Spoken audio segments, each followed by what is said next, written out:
I've got it first. Yeah, I've got it. Zoom. Oh, that's awkward. It kind of, yeah. No big deal. Let somebody else chair it. Oh, All right, Jerry. everybody, give me just a second. and We'll start our meeting. Okay. Have just a So how couple. was the trip? Can't he just do it and you don't do it? Yeah, I would have to agree with you there. I'll come back. Need a new president, pro tem? Okay, good morning, good morning. Was it last time? I was. Wait a minute. All right, here we are, September 3rd, 2025. Everybody's getting their seats, getting their coffees, getting in their handshakes and conversations. It is 9:03, and I'd like to call this meeting of the Executive Committee to order. Claire, can you call the roll, please? Allen, Alan present. Bates here. Berman, Juby, Here. Thumbs. Caius, Vice President. Lewis, Who's here? Linder, Linda here. Molina, Molina present. Sanchez, Sanchez present. Strathman, Here. Surges, Pepe, William? Here. Roth, Roth is here. Huron. Here as well. Miss Molina, you are wanting to come in virtually. Mr. Sanchez, I don't know the reason why. Work and illness, gotcha. All righty. In that order, do I have your permission to allow them in? So, Mr. Sanchez, I do hope you feel better very quickly. Get rest and take vitamin C. All I'm right. taking plenty of supplements. Okay. There's more. All right, we ready? Pledge of Allegiance. Let's see, Nita, please.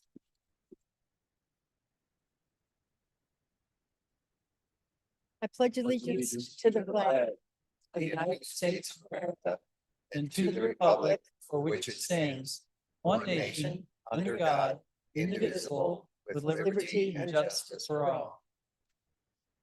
Second time today? There you go. Rotary. Good. Begin, I hope everybody had a nice Labor Day weekend, being able to enjoy the last bits of summer. The weather was just amazing. It was beautiful weather, great to be outside, enjoy the sunshine. And some long overdue rain is forthcoming. So if you're driving tonight, do be careful. We're supposed to have some good storms. So with that, could I have a motion and a second to approve the minutes of August 6, 2025? Madam Chair, this is Caius. I would ask for unanimous consent from those minutes. Okay, we have unanimous consent from everybody. Heads are nodding. Yes, very good. Thank you, Mr. Caius. We have public comment. And we have 1, 2, 3, 4, 6 speakers that I am aware of at this point. Mr. Esposito, I'd like to start with you.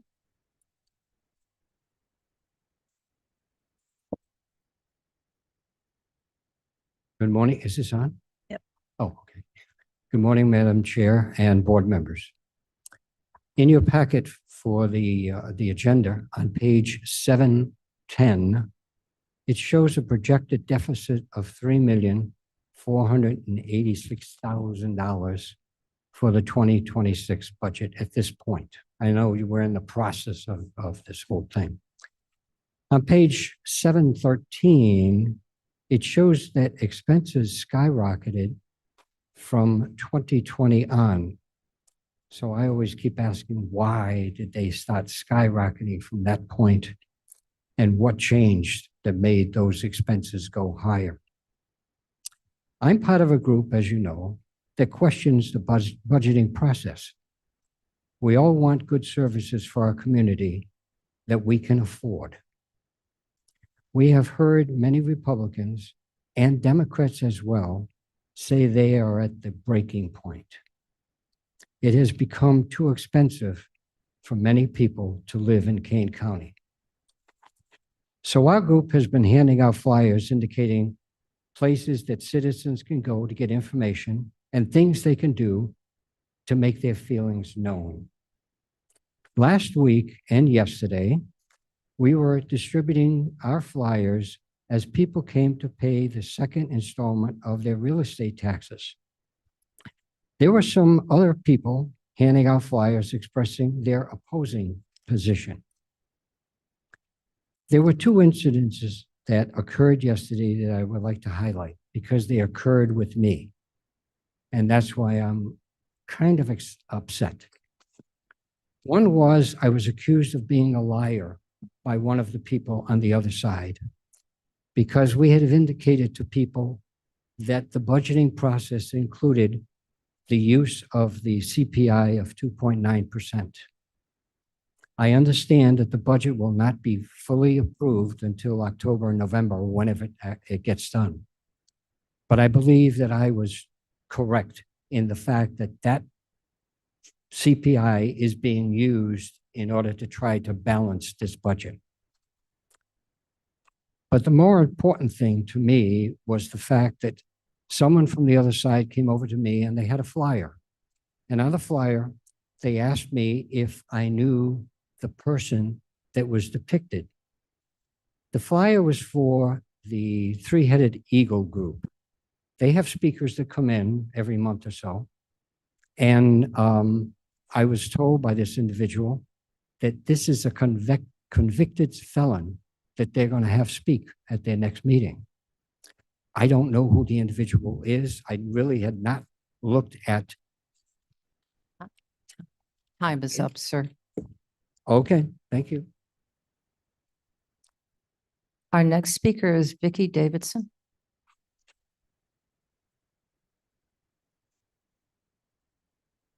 Good morning, Ms. Davidson. Morning. I have listened to this board and public comments for quite some time now. I've heard about the need to balance the budget, but no increases in revenue. It lacks common sense. My tax bill of 4% that goes to the county is about $400. You're discussing the CPI of 2.9% that you're considering, which will cost me about $13 a year. Some folks are up in arms about this horrible increase. Really? It seems like a lot of hysteria over little, but it makes good politics and a good dog whistle.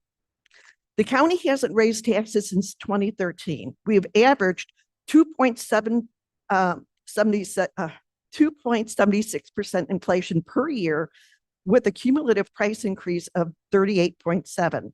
What $1 bought in 2013 now requires $1.39 to buy. Common sense would tell you that something must give. I've heard public comment from the last finance meeting admonishing the use of capital funds to help balance the budget because we need it for our facilities and infrastructure. I also heard board members call for buying AI products to help reduce the cost of labor to produce the auditing and reports that the county needs done. I also heard that the county's tech infrastructure is rather outdated. Under Mr. Lausen, as chairman of the board, he did not raise taxes, but he did allow our IT technology to become outdated.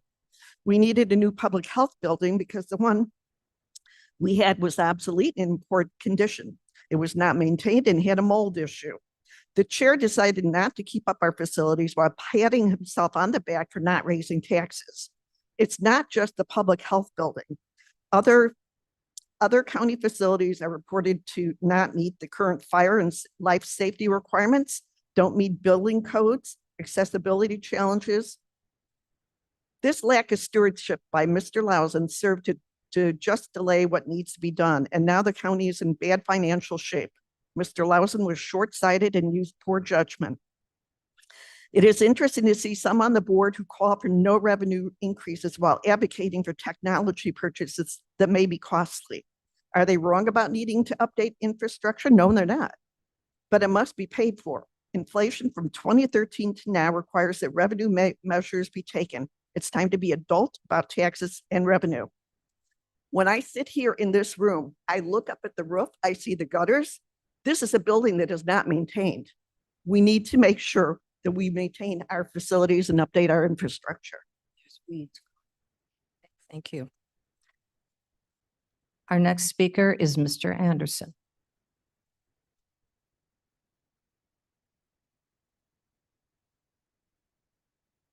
Good morning, Mr. Anderson. Good morning, Brian Anderson, Sugar Grove. Let's get right to it. Strategic Plan Subcommittee meeting yesterday. I would encourage each and every one of you to go back and listen to that. It is a embarrassment. It's a fiasco. And for Brian Anderson, a taxpayer, it continues to amaze me, the lack of real leadership. I'm going to give you some talking points in no particular order. Number one, ladies and gentlemen, it's been 200 days since the contract was signed, 200 days, and we're just now getting to it. Madam Chair, to Kathleen Hopkinson, give us an update on the website.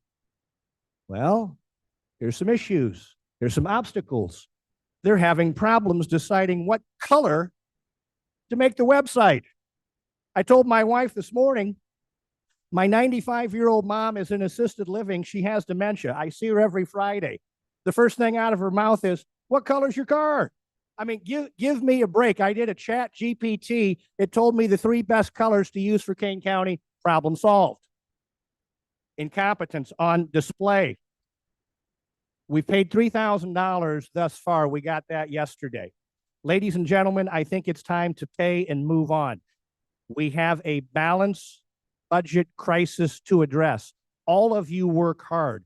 All of you spend a lot of time. Today, 920 pages to look at. Put your time and effort in what matters. Balancing the budget. And as we all know in this room, we get through this year, the problem is still going to be there next year. Mr. Leonard and Mr. Roth gave great talking points early on. I've yet to see attrition program. I'm yet to see hiring and pay freezes. Ladies and gentlemen, it is a serious time. The consultants, they're going to come to Kane County for 3 days. We want to interview, get this, 100 constituents. Do the simple math. You sit down with everybody for just 5 minutes. That's 500 hours, ladies and gentlemen. That's over 20 days, okay? You sit down with 100 stakeholders for 10 minutes. That's 1,500 hours. That's 62 days. I don't see how you can have these people come in. We want to talk to all stakeholders, all board members. And you're talking 5 minutes, you're not going to get the results you need. Mavis Bates, I'm confused. We don't know what the citizens want.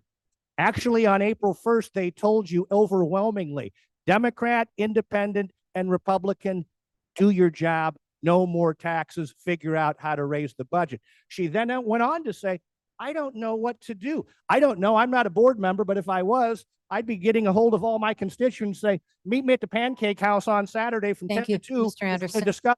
Thank you very much.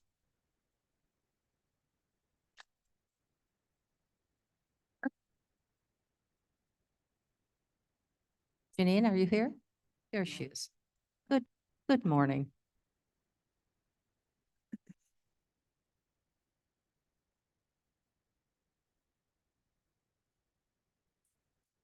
I want to address a troubling pattern in Kane County spending. We are staring at a massive shortfall in 2026, we all know, yet we continue to spend taxpayer dollars on consultant-driven initiatives that deliver little beyond glossy binders and recycled ideas.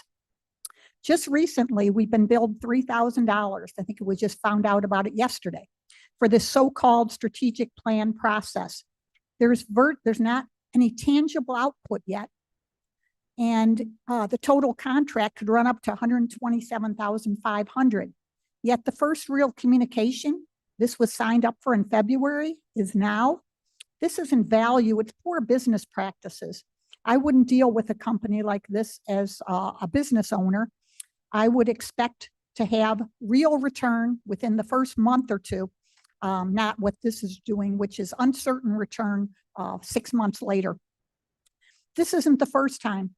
A few years ago, the county spent nearly $75,000 on a climate action plan with pale blue dot. It was marketed as a bold blueprint to fight climate change, but in practice, we've seen very little. Some school gardens, a recycling app, a lot of flowery words. We can't get that money back, But with this strategic plan contract, we still have time to cut our losses before more money is wasted. These consultant projects are not solutions. They're expensive distractions that flitter away taxpayer funds while the county's budget problems deepen.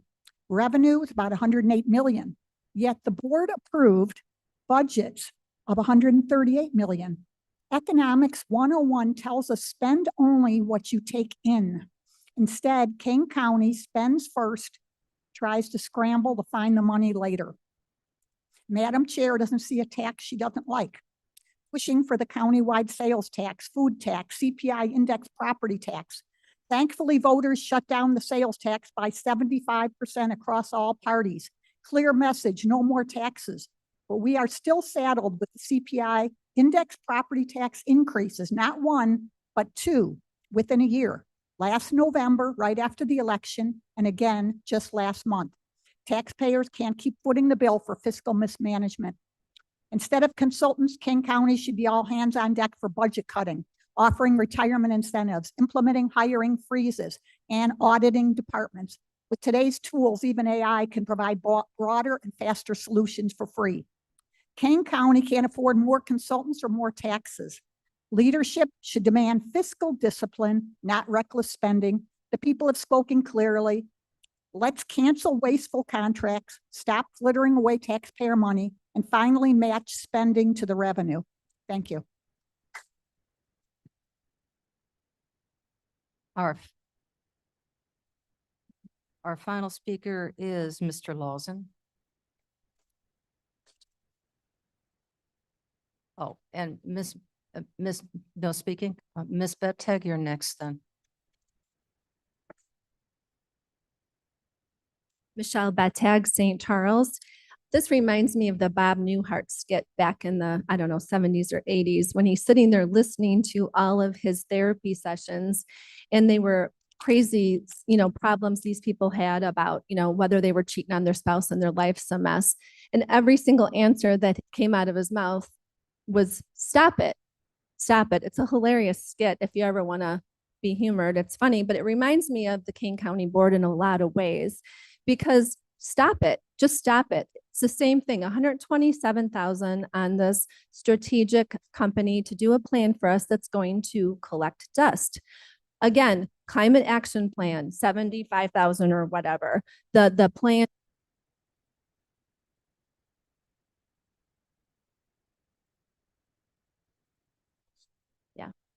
The plan for the new government center, I don't know, $900,000. I can't even remember now. The plan for the new health department, hundreds of thousands of dollars. And I can go on and on about the money that was wasted in this building, when all along, all of us kept saying, stop it. Sometimes I feel like we deserve an award for sitting here for the last 3 years, because if we weren't here saying, stop it, you would have went forward with some of these projects that would have cost us way more money. Now, my taxes have gone up every single year since I lived in my house, because my assessed value has gone up. So if it's 4%, I still have had an increase every year. So the fact that we're not paying more taxes, even though we pay number 28 out of almost 3,300 counties in the country, says that we pay our fair share already and that we're paying way too much. The very constituents that you're asking the problems, I talk to hundreds of people a month out throughout King County. I make my way around King County talking to them. Their number one concern and their number one problem in King County is the taxes. So stop spending the money. That's it. We do not have a revenue problem. We have a spending problem, and it's based on your agenda and who you want to pay back. And it's going to continue to go on unless the board stops this agenda. These people who you always say we feel bad for, we need, workforce housing, we need this. These are the people that you are harming the most. Stop spending it. We do not need this $127,000 plan that's going to collect dust along with these other stacks of paper that we've spent millions of dollars on collecting dust. When you run for King County Board, number one objective, number one trait, asset, world experience, whatever, you need to be financially have wisdom, have the background in financial planning, whatever it is. You don't run for Kane County Board, no offense, Mavis, but we don't know what we're doing. We don't know how to do this. You shouldn't be on the Kane County Board. That's your number one job, is to balance the budget.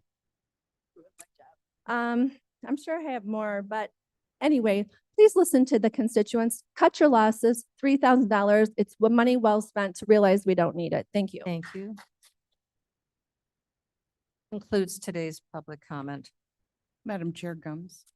Ms. Gums, give me just a second, please. Yes, ma'am. With your discretion, our lobbyist team is online right now, and I know they have other meetings. And if it's okay with the board, can they give their little brief update right now? Would you mind? Everybody's fine. Everybody's fine. Go Very ahead. good. Thank you very much. Are they? Can you hear me? There you are, Greg. Welcome. Hey, good morning. Hold, Greg, just give us a minute. Could you put Greg on full screen, please? Greg, we're waiting. Where are you? Are you in Washington? Or are you in Illinois? Illinois today.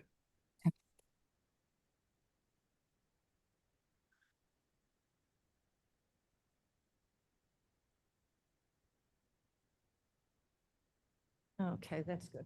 Can everybody see him? Yeah, okay, very good. Go ahead. Fire away. Good morning. Morning. Thanks, everyone. I will try to be brief. Congress, both the House and Greg, Senate. I'm going to stop you one more time. Can you turn his volume up a little bit louder? I want you to be perfect.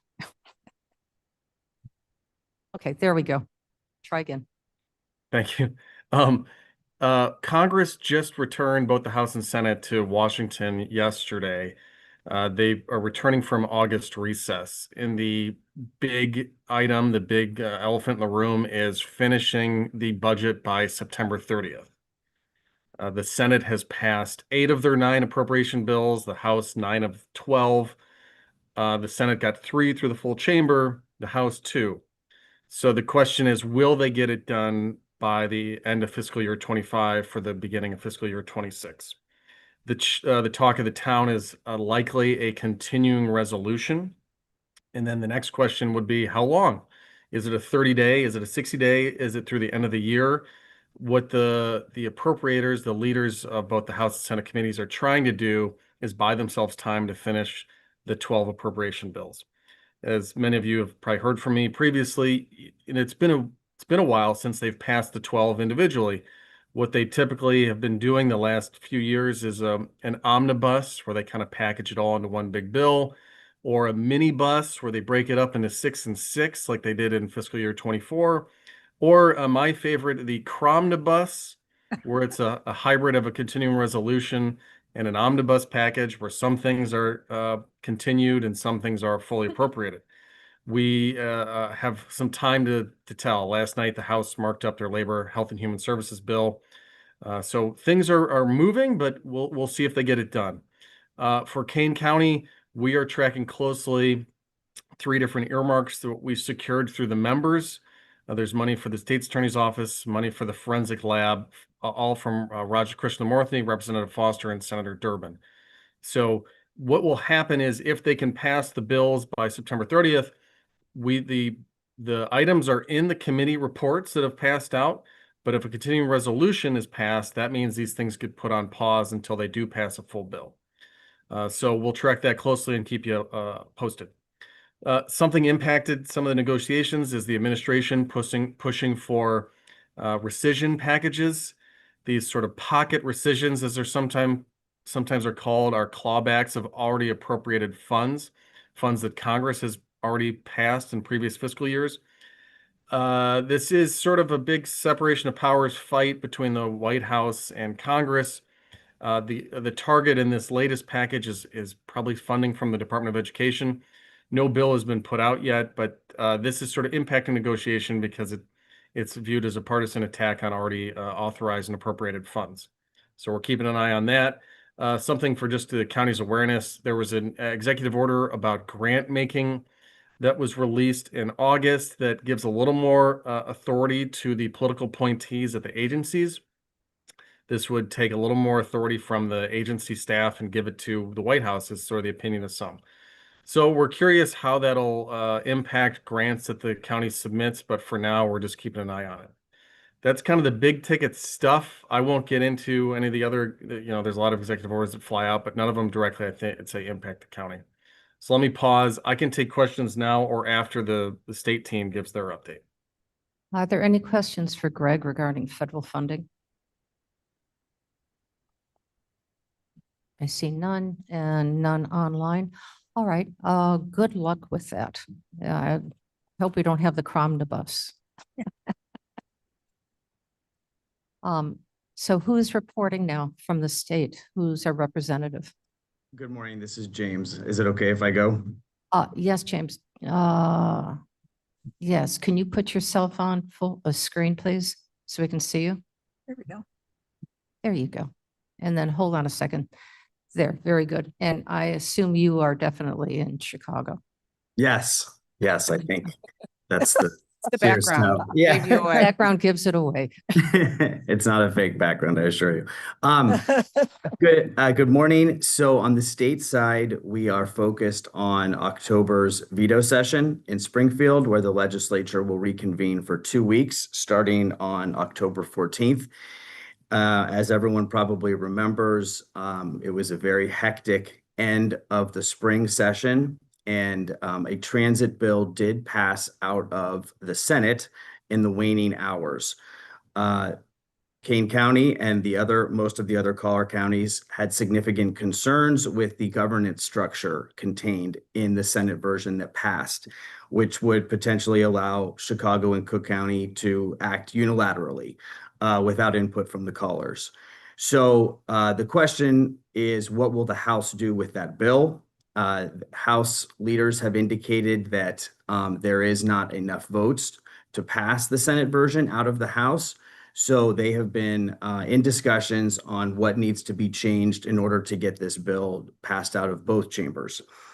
I will say that 2 different things have happened this summer that have sort of, taken a little bit of pressure off the timing of passing a transit bill.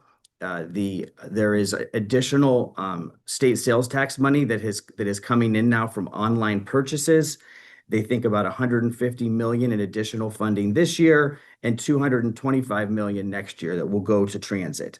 And the fiscal cliff that we're facing is about $770 million. So it's a fairly significant amount of additional revenue. In addition, last month, the RTA shifted about $74 million over to the CTA, who was in, I think, the most dire straits and worst financial position. So those are short-term fixes. They are certainly going to pass a transit bill, but I think it's looking more and more like that's going to be next year. If you remember, they need a supermajority to pass something in veto session, so there's more votes that are required. This will be a difficult vote for a lot of members because of the massive amounts of revenue that will be contained in this package, lots of tax increases on constituents. So I would guess we are still preparing as if a bill might pass in October because we want to be prepared for anything. But it's looking more and more likely that this could potentially get pushed to early next year. The legislative committee is meeting with Leader Delgado on Monday to outline Kane County's existing concerns with governance and also sent out a letter of opposition to the Kane County legislative delegation earlier this week. So we are making it clear that we have remaining concerns specifically on the governance side. We want to plant a flag so that folks know where we stand if this bill still gets pushed to next year. And we want to be prepared in case something does happen in October. It does seem like the primary focus right now is on revenue. What are the tax increases going to look like? I think the Senate version had about $1.5 billion in total revenue. It's unclear if the House wants to do something of that magnitude. There's a very significant delivery tax in the Senate version that's been very contentious. The House might reduce that level. Some other items in there that I think there is still a lack of agreement in the House.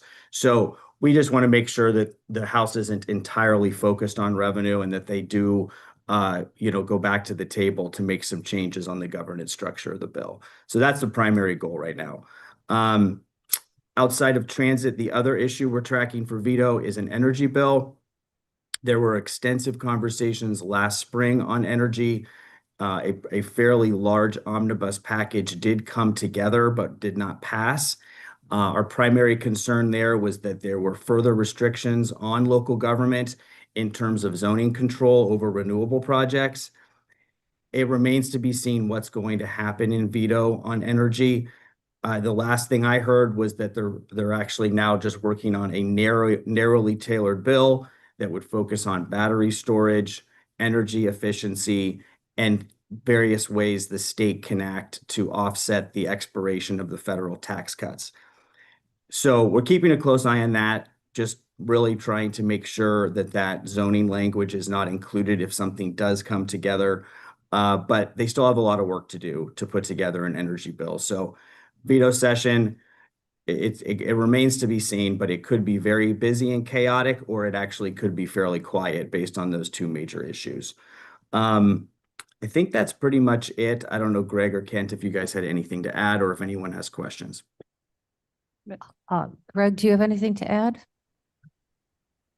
No, but maybe a good opportunity to introduce Kent Gaffney from our team, who's joining us and representing Kane County. All right.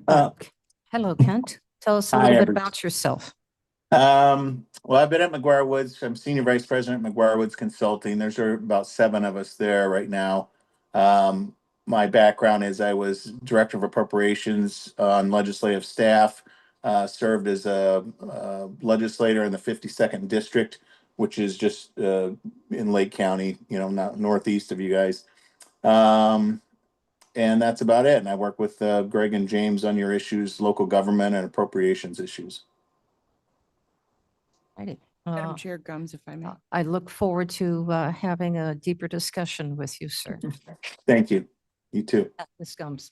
Just I want to circle back because James brought up this the RTA merger bill, which there were some questions is what goes on during the summer. A lot goes on during the summer. Madam Chair's working on it. I work on it. The team works on it. But some of the opposition, and for the sanity of our assistant state attorney here, we have discussed this before. Our position and our opposition, I just want to reiterate, is that we are opposing this legislation, continue to do that based on a few factors. Obviously, the money's a question. Secondarily, there is local control that's going to be removed. What I mean by that is there's a land grab in the current legislation. I think it's a half mile from any, for example, the train station, there's like a half mile land grab, which we're opposing that dismisses zoning and all those things. So we do oppose that, and also the governance structure. So here at Kane County, also the Collier counties and the mayors associations, we're steadfast. The chair has been steadfast, very vocal also about holding the line on this. Some things look really good on paper, but they're not actually good for us. So we'll continue to fight that. And I just want your consensus, John, to continue to fight those big issues. So if there's no opposition, we're going to continue to fight those. And All right, I'd like to bring up that consensus when we actually get to your committee report, and then we can do that. But yes, I believe that Yeah, consensus will be made, but there are some other comments we need to make about Okay, this very to good. get through the rest of the agenda. Mr. Gripe, Yes. is it for, just comments right now directly to the lobbyists? Thank you, Madam Chair. I don't know which one of you could address this, but if it doesn't go the way we want, the governance part particularly, what's our plan B, or how do we go forward from there?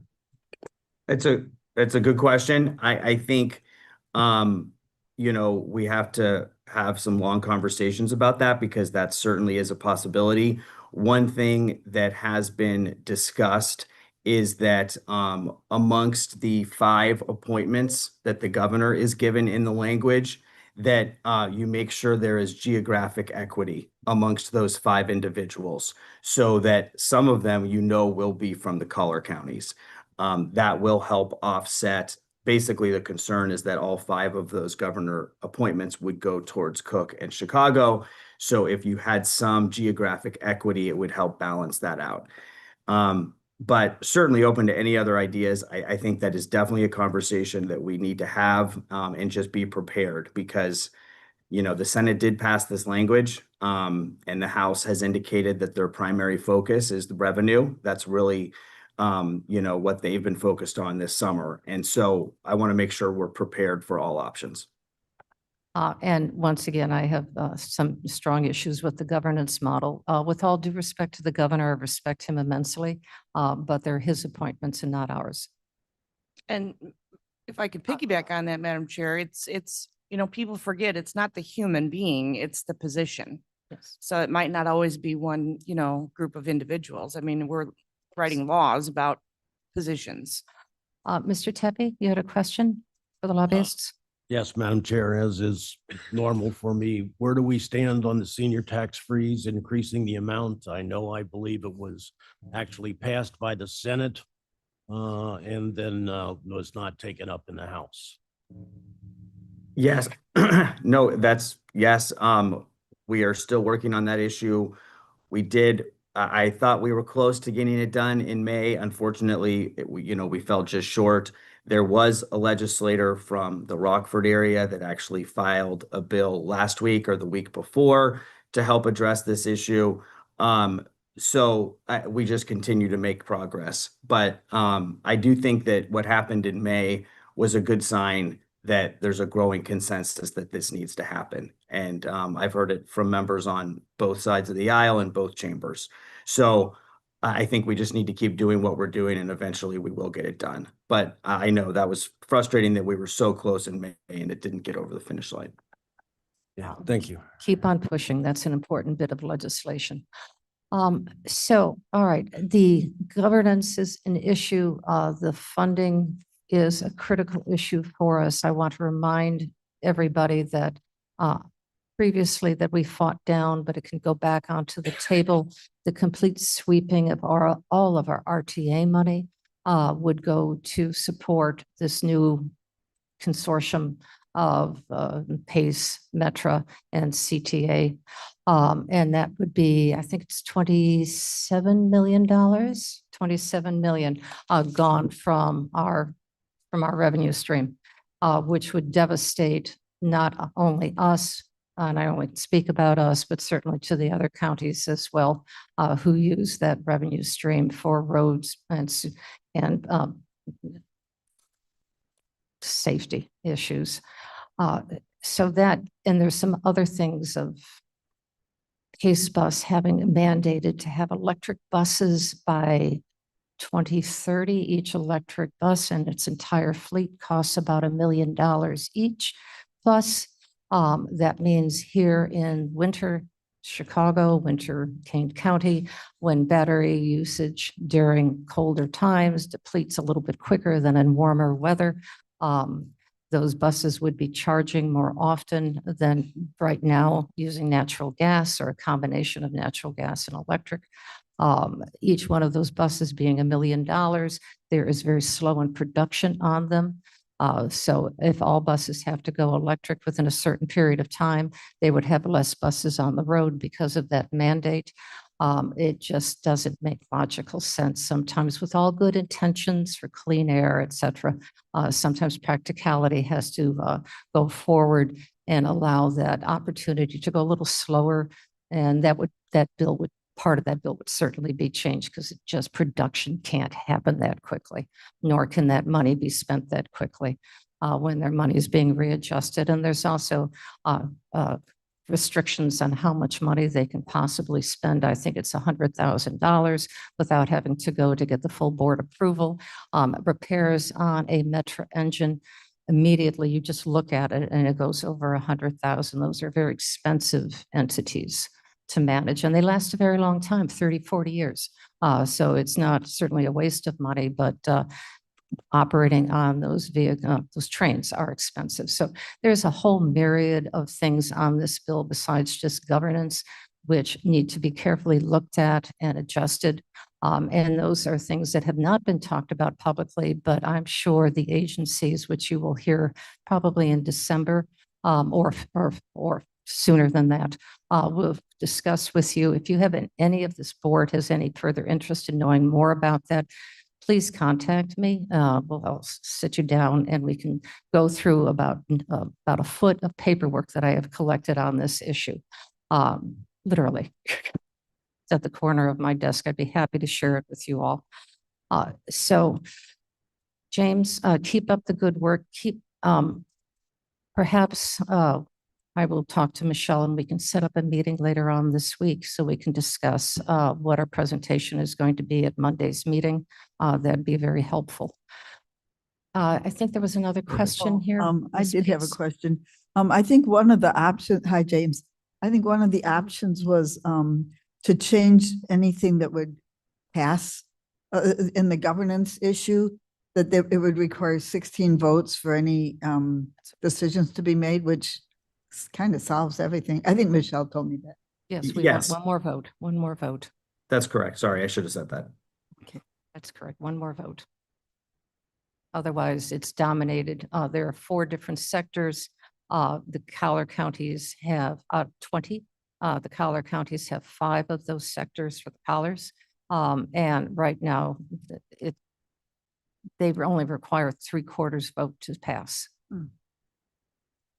Which means 15. That's why I was talking about the governor. I got nothing else. All right. So, gentlemen, thank you so much. I look forward to working with you and we can go to battle. Sounds good. Literally go to battle. Thank you, Madam Okay, Chair. very good. Thank you. Thank you. Thank you all. Okay, thank you, Michelle. All right. Kathleen? Financial report. Hello, the financial report is going to be the same report that I gave at Finance Committee. So the numbers are the numbers that were presented last week. It should be the slide deck that says Executive Directors, August 2025. The other one. There we go. So next page.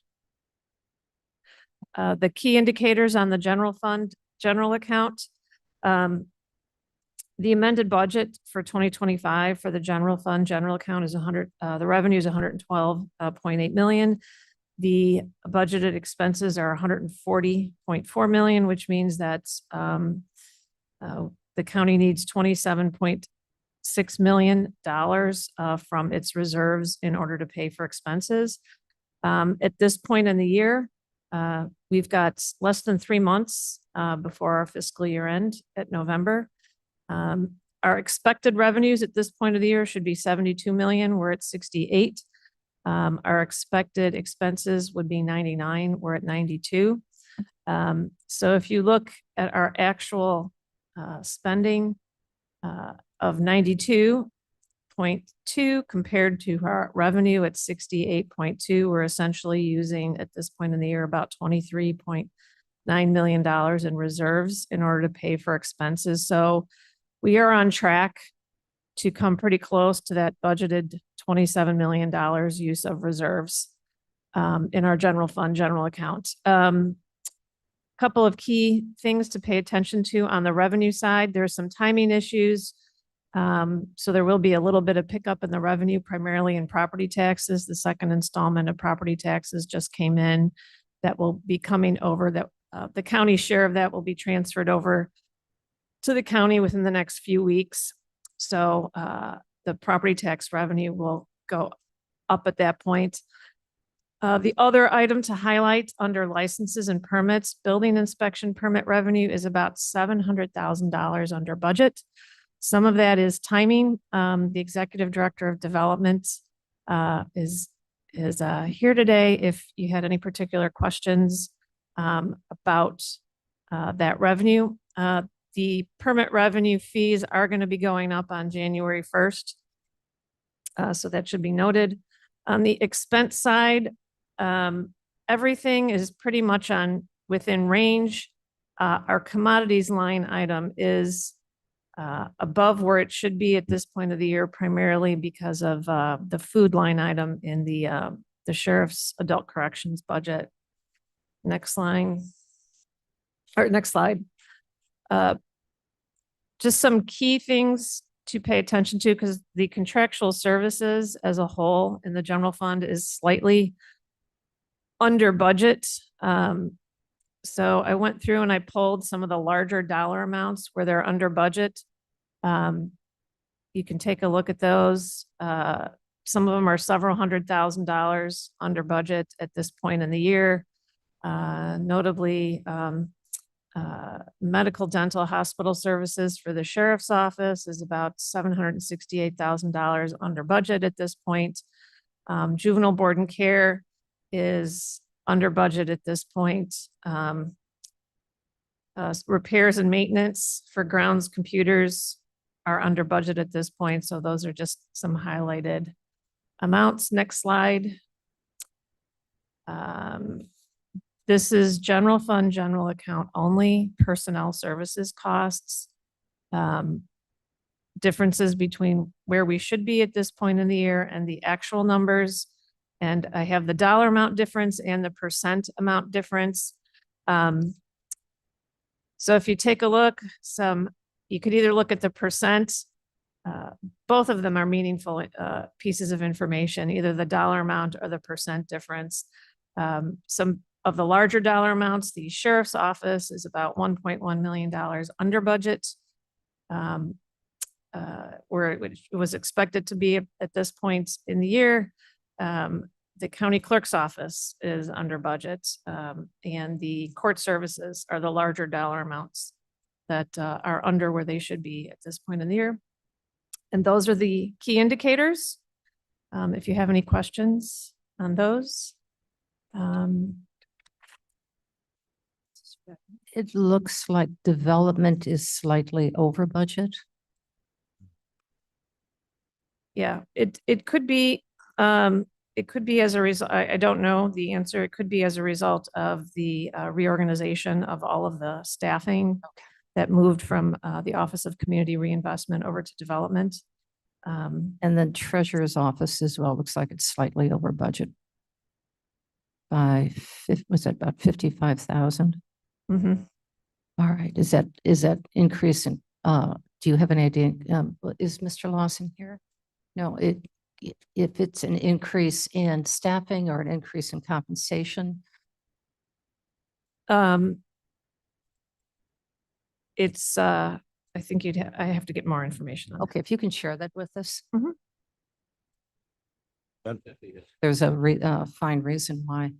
Madam Chair. Yeah, yes, Mr. Tebby. Kathy, do you have any key indicators of which departments are going to be significantly over budget this year? Just in the general fund? Yeah. Significantly over budget? No, I would say pretty much, but we're on track for most of the departments to come pretty close to spending what they budgeted, which the concern there is the use of the reserves.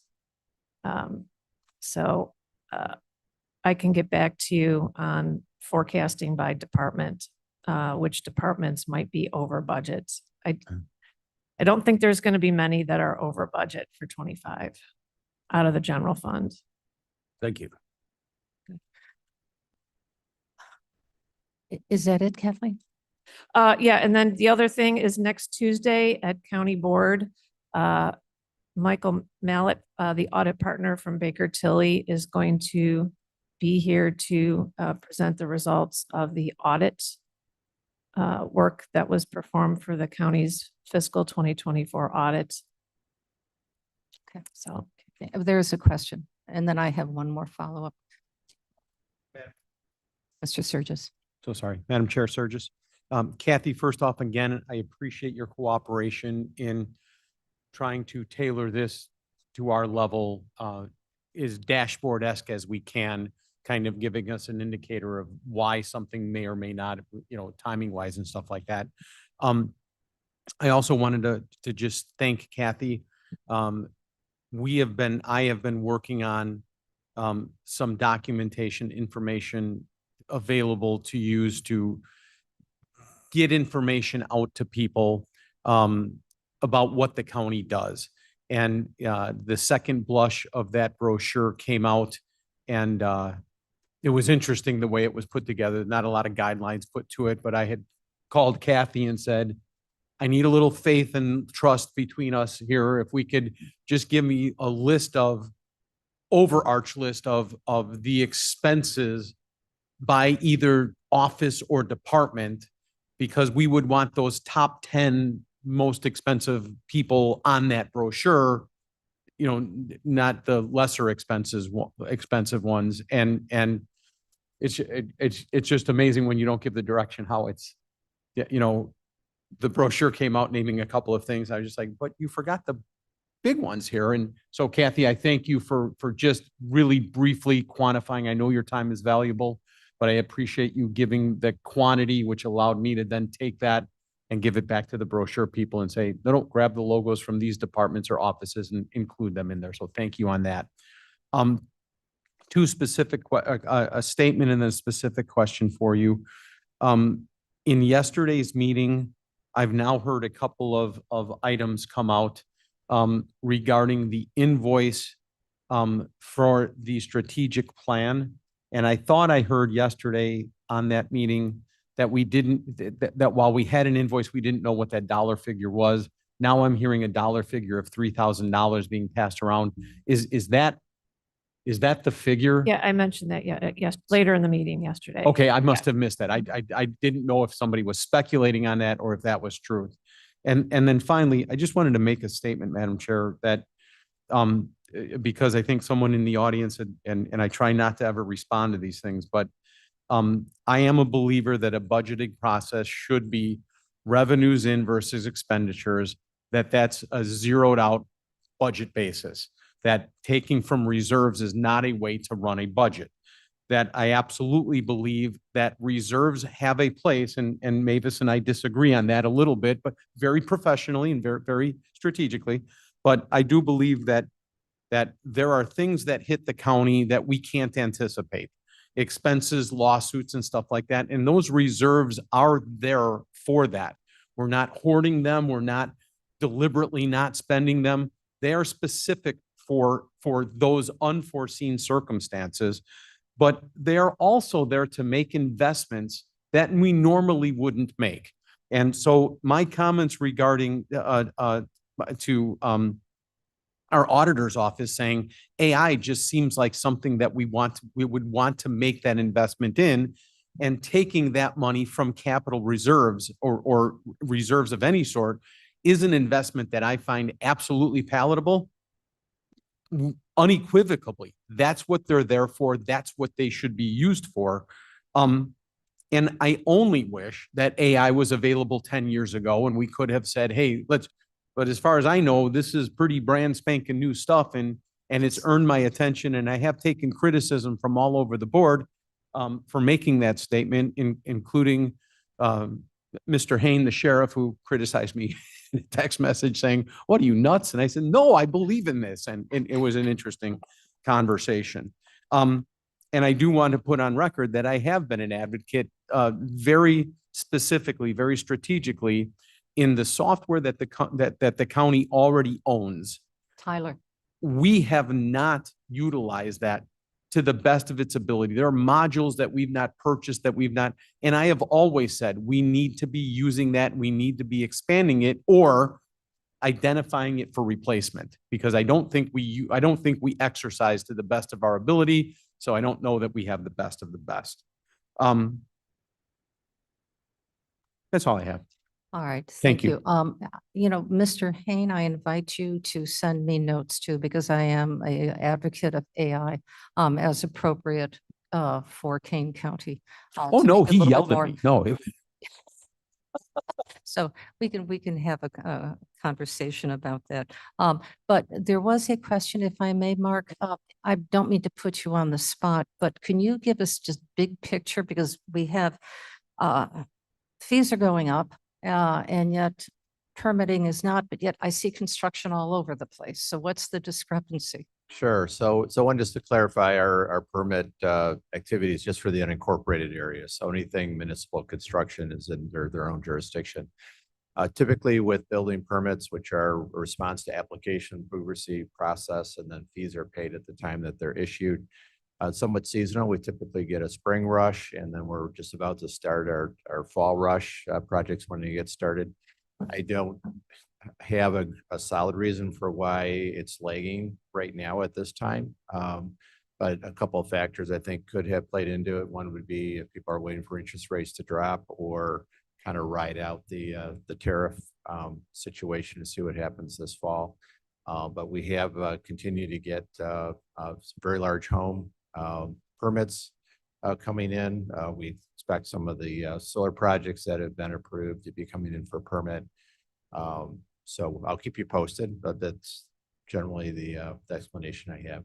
And have you seen a greater annexation of land by our municipalities that may be countering the land that we have authority over, unincorporated? There's been some municipal annexation, but typically that's not a big factor in reduced permit activity in the unincorporated area. I think the other two issues are more that. But one of our indicators for how we're going to end up in the year is our pending permits, because we've not received those fees yet.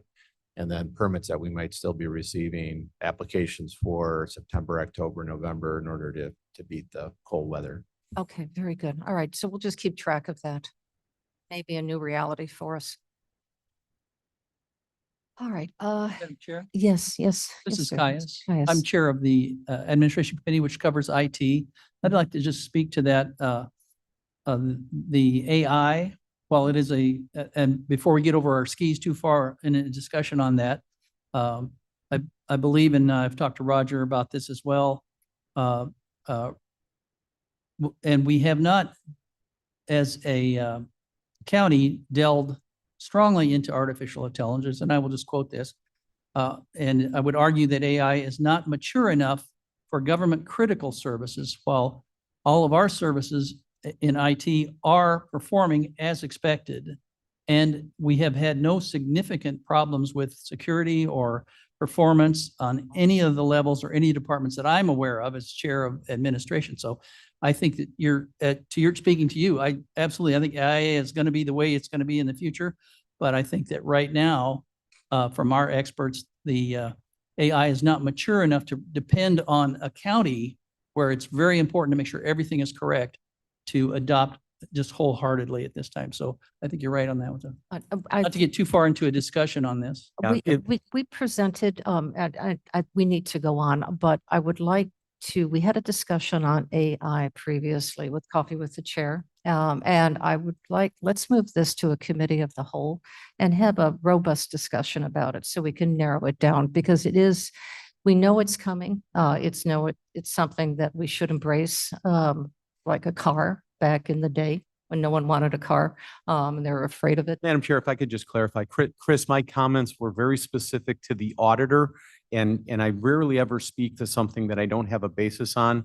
My daughter and son-in-law are both CPAs with KPMG, and they're actually serving in Calcutta, India right now, working on a team there. And my only comments were specific to the audit information being discussed. It just seems tailor-made to do that, not for critical services at this time in any way, shape, or Thank form. you. That Yep. clarifies it for me as well. I apologize. But as I for not- said, let's schedule a committee of the whole, and that way we can present this information to the board, and perhaps with a representative from Tyler, and some other AI individuals, experts. Yes, Mavis. As part of the discussion on AI, I'd like to ask you to add the effect of data centers on energy and water in the communities that are depending on AI. Absolutely. I'm not an imposter. It's the real Mavis here. All right, but that'll be a subset of just use of technology. So maybe we can discuss that little. It's part of this conversation. Many faces. AI is just like an automobile back in the day. It's going to change our lives dramatically. There's absolutely no question on it. So let's understand it and control it, so it doesn't control us. All right, for those of you who have Corvettes, I think it's just the opposite ride, Corvette ride. Okay. or Teslas. I've heard Tesla's the same thing. All right. Do we have any old business to bring up? Oh, I'm sorry, Julie. Good morning. So my first comment is if you're not already a subscriber to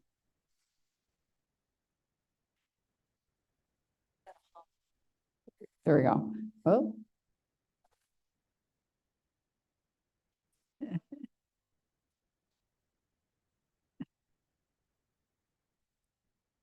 Oh, you two. Close to each speak. How about this one? Better. Old radio days there with the feedback. Okay.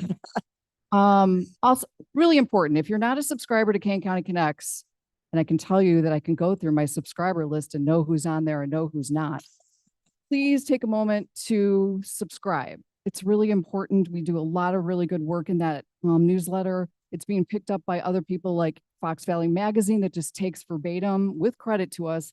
And then that's shared by some people in the county instead of Kane County Connect. So we really need to amplify our own voice first. So if you can encourage other people to sign up for Kane County Connects, if you're not, please do. And that goes for social media too. If you're not following the Kane County government sites on LinkedIn, Instagram, or Facebook, I please would encourage you so that you too can participate in amplifying our voice about what we do here in the county.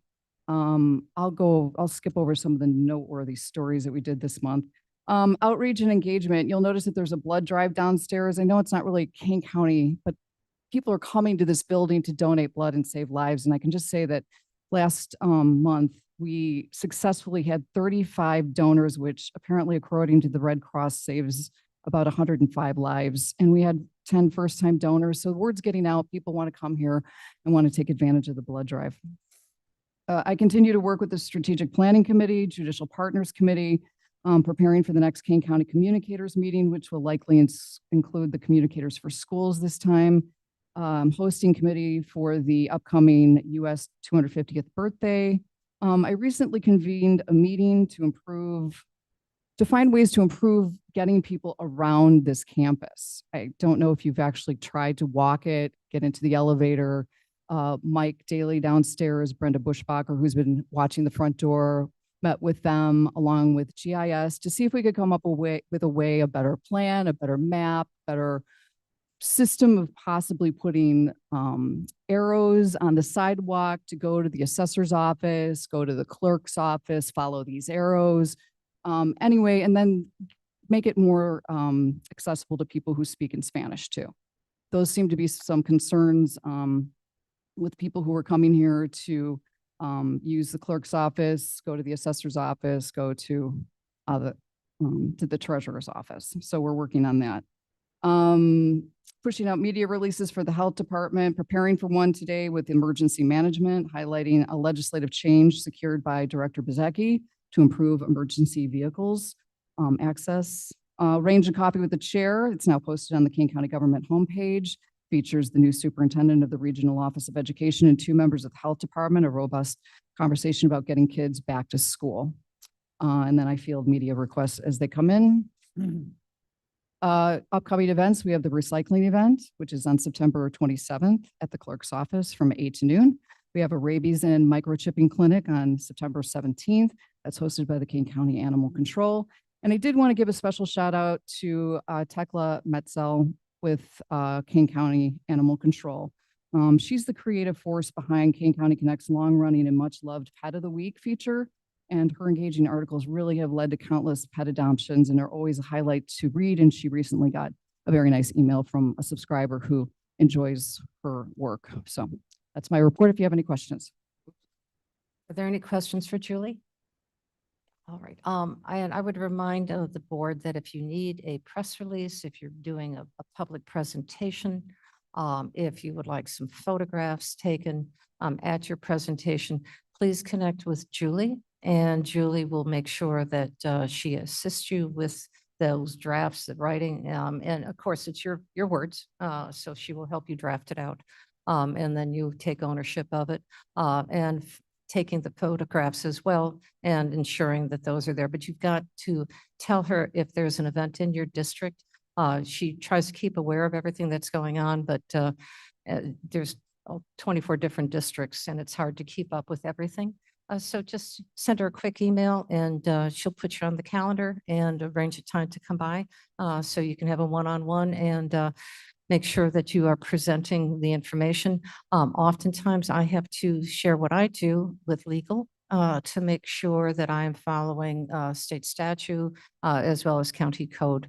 And I find working with legal as well very important because they send me some good edits and as well as Julie.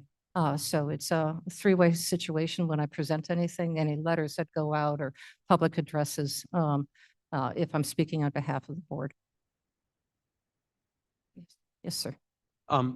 Julie, if I can, and I'm going to make a statement, but I want to separate the role with the individual. But I had made comment to Madam Chair that one of my expectations of your role is that, and that I don't think is being fulfilled, is exactly the reach out to the districts. That I'm not sure who you answer to or who you take direction from, but for us, there's 24 of us in 24 different districts from the north to the south. And I was sort of expecting that we would spend a whole lot more time there. Hey, we're going to spotlight this, and now it's going to be Williams district, then it's going to be Allen's district or whatever, and say, okay, this now we have Heritage Fest coming up in 2 weeks, and somebody else had their car show or whatever, that I wish we were focusing a little bit more on, on the Michelle Gums spotlight in Aurora of what's going on. And I don't feel that reach out at all. I don't feel anybody calling me saying, hey, what do you got going at your North End? And again, it doesn't need to be North End is Cayos and Sanchez and Surges, whatever. But I would love if that was much more interaction there so we could get a little bit more localized in what we're doing. So. Well, I mean, I'm not sure that spotlighting community events is the job of the public information officer. So if you're looking for someone to include something in Kane County Connects, I do events and community outreach there as an added benefit to keep people interested in that newsletter. If you'd like a spotlight on something that you're doing in your district, I'm happy to help with that. You just have to let me know. I do reach out to people. I will say that sometimes people don't reach back. They don't check their email. They don't respond to me. It's hard to sometimes make a connection. So I'm available. Whatever you need, I'm totally available. No, and again, please, I preface it by saying separate the individual. You're really super nice with the role. Well, we don't understand what the role is. So when you say you don't think it's the job of this information officer, my question might be, what is your job? I just don't have that. I don't understand what it is. I would love to sit down and talk with you about what I do. We've tried that before. So if you want to do that, I'm happy to do that. And anybody else who wants to come into my office and see what I do, you're more than invited to come. And if you want a full presentation on what I do, I'm more than happy to provide that as well. Yep. And she, under the current, Mr. Sanchez, I see you. Just give me a second. Under Julie Mann is the county's public information officer. She works with various departments and other offices within the sheriff's office, state's attorney's office. They work collaboratively together. So she assembles information. She works collaboratively with them and releases PowerPoints and or presentations, press releases out. So she is that collaborator. And anything that is board driven, not mayor driven or alderman driven, but if it's board driven by 24 members, please let her know so that we can share your good work that you're doing. If you're putting together a recycling drive in your community, or a food drive in your community, or a coat drive in your community, let her know so she can highlight the work that you're doing. If you're, supporting a fundraiser, let her know what's the good work that you're doing, because that's what she's there for. She's in my part of the office. So we talk, but that office is your office as well. So it's shared. Yes, Mr. Roth and then Mr. Sanchez. It's in a way, it's a two-way street.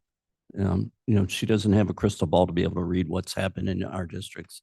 I, on the other hand, drop in and say, Do. and for example, our proclamation later today, the Constitution Day, I shared with Julie, and that'll be in Kane County Connects next week. Because she can't be aware of everything. So it's our job too. If we have something in our district, we need to take advantage of it because it does get communicated. And we do that if you have recognition of some notable achievement by one of our citizens and you bring that forward to her. So that's very important as well. And that way, because you're there, you're firsthand. And so she has just 520,000 people to take a look at and 24 of you. So that information really needs to be just given to her. Mr. Sanchez? Oh, thank you, Madam Chair. Yeah, I just wanted to quickly add a little to this conversation. I recently had the opportunity to attend the training conference for the National Information Officers Association. It's definitely something that Julie should be going to, so we should budget for that next year. It's a great opportunity for learning a lot about the business and a lot of networking with a lot of really high-level professionals that have been doing these things for decades with police, fire, and government, and just a wealth of knowledge comes back from these conferences. So I will be meeting with Ms. Mann soon to go over all that and talk about some of the training opportunities through FEMA and things like that. And I think it probably would be good to maybe even put a small presentation together for the board to kind of educate on, what should we expect of a PIO? What does a PIO do? What do they not do? And just to give the kind of quick Cliff's Notes versions, no pun intended, sir, just them, she's a one-man band, so expecting her to reach out to all 24 of us all the time and say, hey, give me stuff, it's kind of unrealistic. We definitely should be approaching her with information because she's got enough on her plate. But I think going forward, it'll be good for the board to have a more clear understanding of what PIOs do and the importance of having them on your team. So that's it. Oh, thank you, Mr. Sanchez. And I really appreciate having take a look at what that information is. And I know we're doing budget right now, and I know we have a very tight budget, but perhaps we can take a look and see what opportunities would be presented through that. We need a photo on that kayak $1,000 launch. well We worth need a it. what? Hey, Jay, we need a photo on that kayak launch. Put Cliff in it.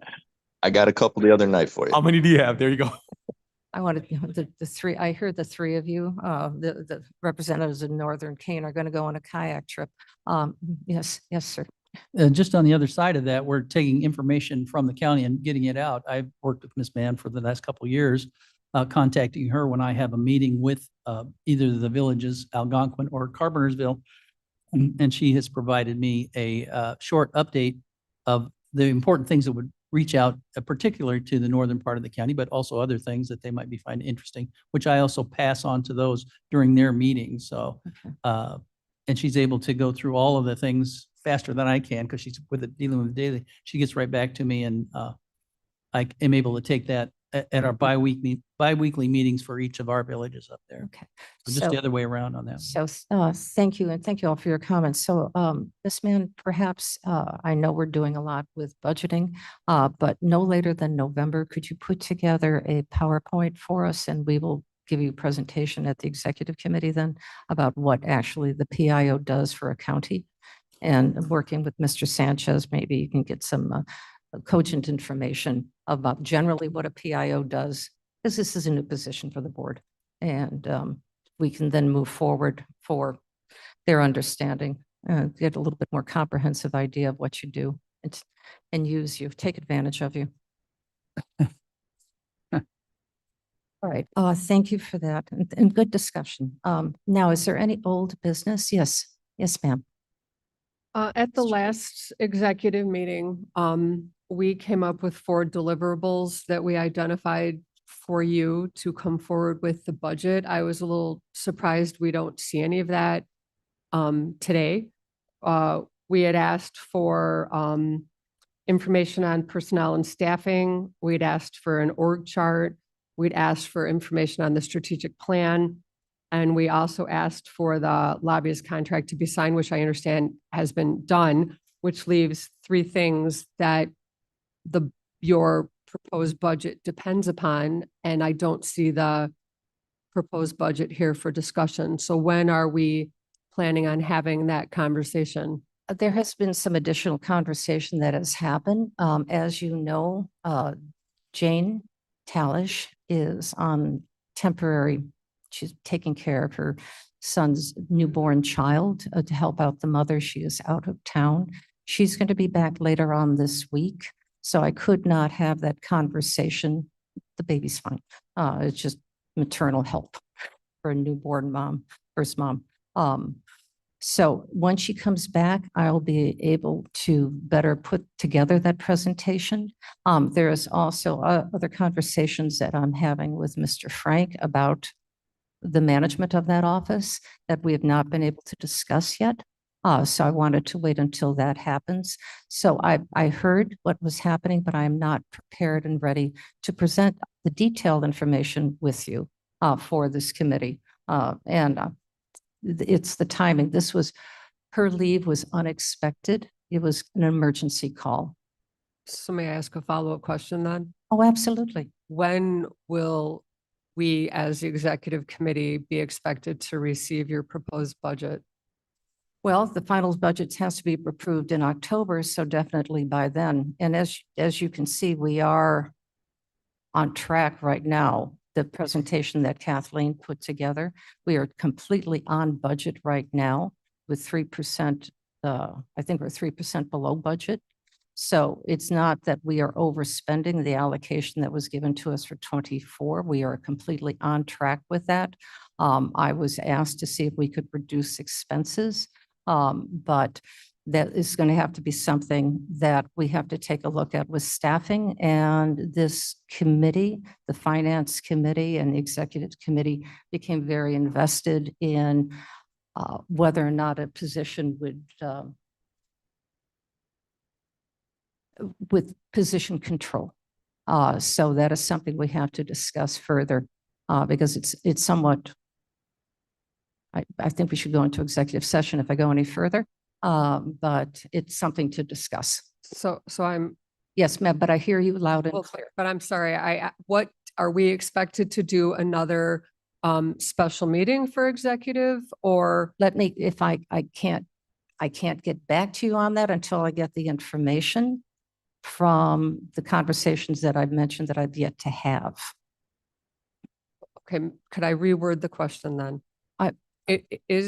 When do you expect my budget? No, I'm going to reword it because I heard what you said.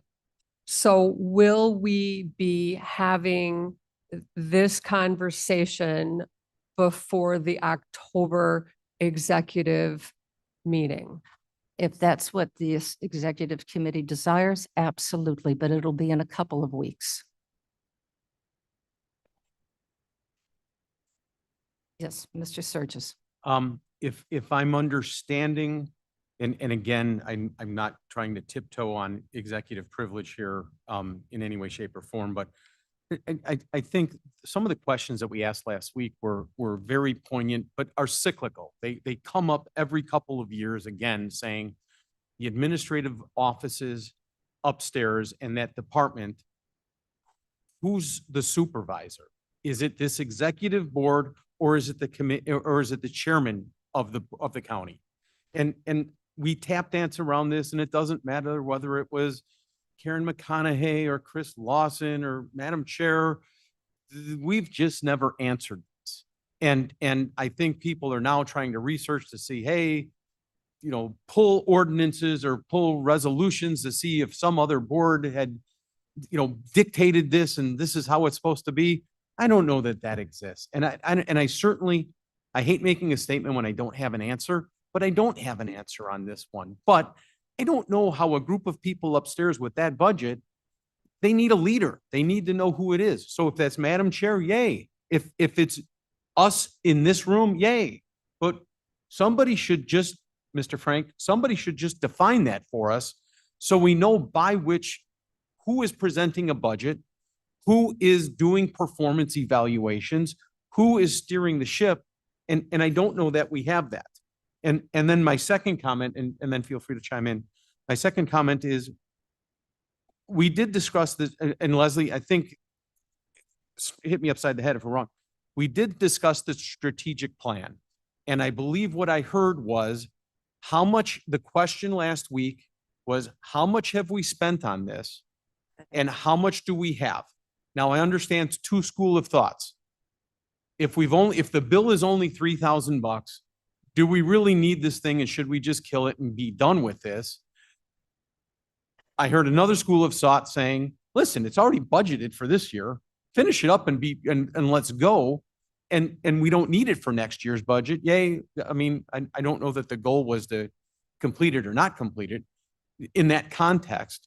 But then to hear in yesterday's meeting, which Cheryl did a yeoman's job at trying to get the information out to us, everything just seemed like there was a problem that occurred. And Cheryl, kudos for acknowledging there was an oops. And hey, we're all human and we got sidetracked on other stuff. We get that. But my question is hurrying this thing along in the best interest of everybody and trying to say, we need this done by January because it needs to be out of this budget. Okay, first question is, do we really need it at all? And secondly, if we really do need it, what difference does it make if it was the 25 budget or the 26 budget if we really need it? And so I came away yesterday feeling, Cheryl, congratulations for taking ownership of that. But then we just kind of dropped the ball and said, okay, let's just trudge ahead. And I'm like, how are we really going to get all that done by January? And is expediting that really in our best interest? Is that really what we were looking for? So, I mean, and I hate when I get on these rambles, but I came away with more questions than answers after a series of executive special meetings, and just for what it's worth. All right, hold on, Jared, and I see you, Ms. Strathman. Jared, is your hand up from previous conversation or do you have a comment? Previously, sorry, I'll undo it. Okay, thanks. Okay, Ms. Strathman. Thank you. Thank you for the compliments. We did have a meeting yesterday on the strategic plan, and I'm glad you have more questions because we all need to have more questions. And the first question is, do we want to say that it has to be done by January? And right now we're thinking, no, it's too important. We haven't done it in the county for 18 years. It's time. And when you're very tight with money, you want to make sure that you're doing what you need to do. And so we had a very robust meeting yesterday, very good discussion.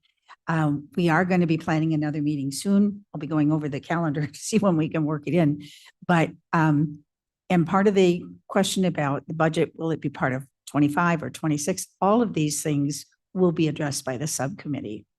And I appreciate everybody's participation yesterday. We had some really robust and good start. So we'll be letting everybody know what's happened. And we did, to address what the elephant in the room was, we did sign the contract in February. We didn't get started on it, and it was not the consultant's problem. It was our problem. We've been busy with a whole lot of things in the county, and they were waiting for us. I know a lot of us, including myself, misunderstood some of the things that we were expecting. Maybe they miscommunicated. Maybe we didn't understand. Maybe it was a little of both. But now we are going to be moving forward. We are going to be having a website where they've been doing some work. We just didn't know about it. They've been working with staff. Now it's time for the subcommittee to get involved, and we will be doing that. So to be continued.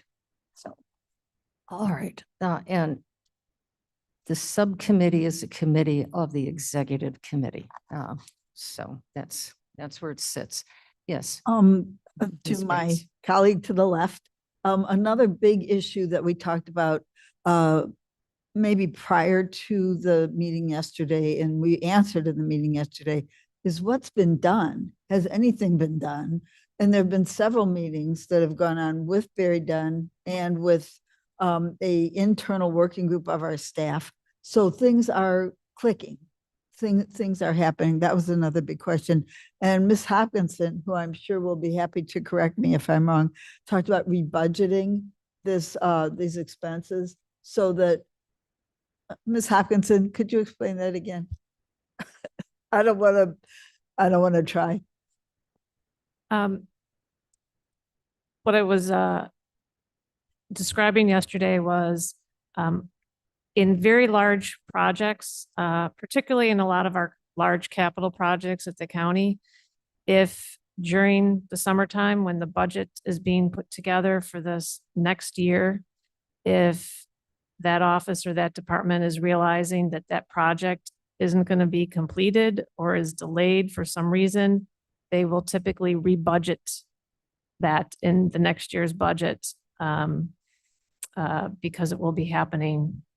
So it's at a not more future money, date. it's just moved over. It's not more money. You always have to be cognizant though of when you are budgeting, because if you finish it early, then you have a larger budget for the next year. But typically, a lot of departments will rebudget items that they know they're had originally budgeted in one year. but So we they're- don't have to rush. That is entirely up to the. Okay. That's up to the committee. But don't slow down. Don't rush, but don't slow down. Don't put words in Kathleen's So, mouth. so Madam Chair, so what I'm hearing is if, Sir, hold on a oh, so second. sorry. Yes, ma'am, Miss Allen. I think I'm about to ask Cliff's question. In other terms, is rebudget the same as Miss Allen, rollover? could you get closer to your microphone, please? Is rebudget the same as rollover? I am used to the term, if we don't spend what is budgeted in one year, that we roll it over to the next year. It's kept different from a new budget because it's a rollover. You could use that term. Okay, so Yeah. when you say rebudget, that's what you mean, you're rolling over. Yeah, you're not, it's not more, it's not more cash. It's just, because a budget is a budget, right? So, a budget is you're forecasting what you think you will spend. So if you put something in your budget and then you don't spend it because of a delay, some kind of a delay, and you think you're going to spend it now next year, and you have authority to spend it, it would make sense to put it in your budget for the next year. Correct. If it's delayed for any reason. But it does increase the budget line because the money's rolled over. Thank you. Okay, all right. Yes, sir. So I guess where I'm going with this is I don't like to see meetings where we just roll without coming to conclusions. We were looking for consensus last week in a special meeting to either move the strategic plan forward or kill it. So are we saying that if there's 15 of us on the executive committee, that we are giving consensus to keep this going or to stop it? Because if you're going to stop it, you do it now. If you're It- going to keep it going, give that out. I mean, we had a special meeting, we listened to the presentation.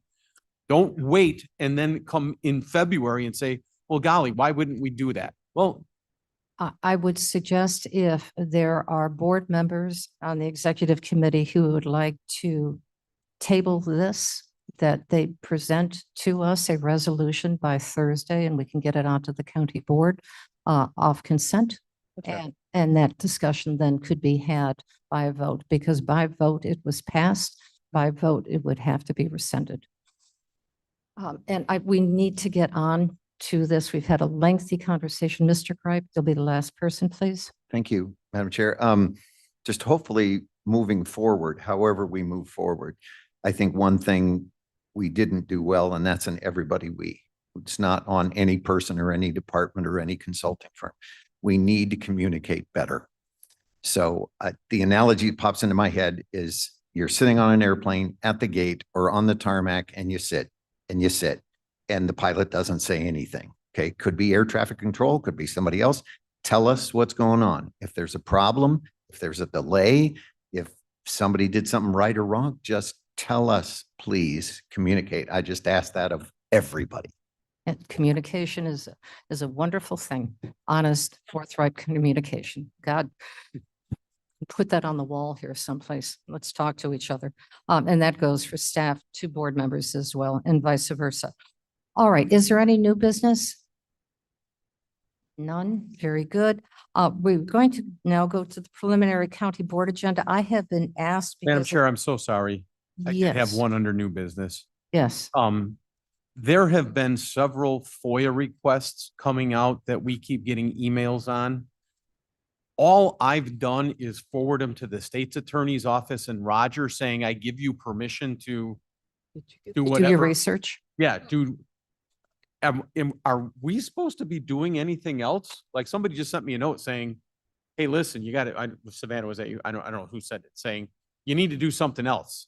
I don't know what I'm supposed to do I would suggest that to them. I would counsel with Mr. Frank because each FOIA is going to be a little bit unique. Okay. And I would talk to Mr. Frank, and he'll be able to help you out. Yeah, I would say as a general matter, political FOIAs is what we kind of call them. Anything that seems kind of related to politics rather than like the daily operation of government. Like we receive FOIAs all the time that are like, give me a document as it relates to my development request, right? That's pretty government functioning. Things that are more related to like, I want to see all emails between county board members, or I want to see stuff like that. We've traditionally asked the FOIA officers, specifically Savannah, to forward those on to us, largely to make sure that they're being properly responded to, because there's a lot of legal around FOIA. So we want to make sure that we're properly responding and also, properly redacting things that are, subject to exceptions. That said, when those type of things come through, please immediately let us know, because the thing that we typically do is we will have IT pull your emails for you. Because typically we will do what's called a term search, where we will give them a set of terms as it relates to what the FOIA request is. They will then run that search out of your emails. The other thing you have to do is if you do any business on your personal items, so personal cell, text messages, think of those kind of things, personal email accounts, work email accounts for your professional business. Those are searches we can't do for you. So we will largely ask you to do those on your own, at which time you need to confirm to us that there is no government business on that. And then that's the conclusion of our search. So that's the standard. I'm going to guess the person who reached out to you without knowing the specifics is probably asking you to search your own to make sure that there is no government business that would need to be or would be responsive to FOIA. The last thing I'll say on this is just because you give it to us doesn't mean it's getting turned over. So give us everything. We will review it for exceptions. If there are exceptions, they will be asserted. We will also give you you will also be able to view everything that's being turned over before it's turned over, with an explanation of what's being not turned over, what is being turned over. And the last thing, I guess this is the second last thing. The individual who usually runs out of our office, her name is Caitlin Vargas. She is a long experienced attorney with over 10 years in FOIA related to the state. So she is my person that I rely on what is exempted, what isn't. So please trust her. Please rely on her. You will be very happy with the results, and you don't have to do any of the work on your own except for checking your own personal stuff. That's correct. Thank you. That's exactly correct. So if everybody's understanding that protocol, that's what should be done. All right, now, with no other new business, let's go on to our preliminary county board consent agenda. I have been asked by Mr. Leonard, who has an 11 o'clock meeting that he needs to attend, if we could change the order slightly and allow the ad hoc chair of finance to present the A through J resolutions. Thank you, Madam Chair. Yes, I have 10 items that I'd like to bring forward and possibly move forward to the full commission meeting next week. Our first resolution is amending the Kane County financial policies regarding investment policy. This is strictly a state statute update, increasing the amount of time that the treasurer can invest monies to a maximum of 5.25 years. So I need a motion and a second on that. Council move. Ready? Any discussion, concerns? Savannah, please do the Call roll. the roll. Allen, Alan, I. Bates, Bates, yes. Gums, yes. Juby, I. Caius, Nice, yes. Lewis, Linder, Yes. Molina. Molina, yes. Sanchez, Sanchez, yes. Strathman, Surges, Tepe, Tepe, yes. Williams, Roth. Roth, yes. Thank you. The next resolution is approving the July 2025 claims paid in the amount of $12,099,140.33. Need a motion and a second on this? Bates moves. Bates, and who's second? Linder. Linder, thank you. Any discussion on this? Seeing none, please do the roll. Allen, Alan, I. Bates, Bates, yes. Gums, Yes. Juby, I. Caius, Nice, yes. Lewis, Lewis, yes. Linder, Linder, yes. Molina. Molina, yes. Sanchez, Sanchez, yes. Strathman, Yes. Surges, Tepe, Tepe, yes. Williams, Yes. Roth. Roth, yes. Resolution passes. Thank you. Our next resolution is authorizing an expense budget amount to be used for the 2026 general fund general account budget of $124,766,071. I need a motion and a second on this. Tepe moves. Second. Thank you. Any discussion?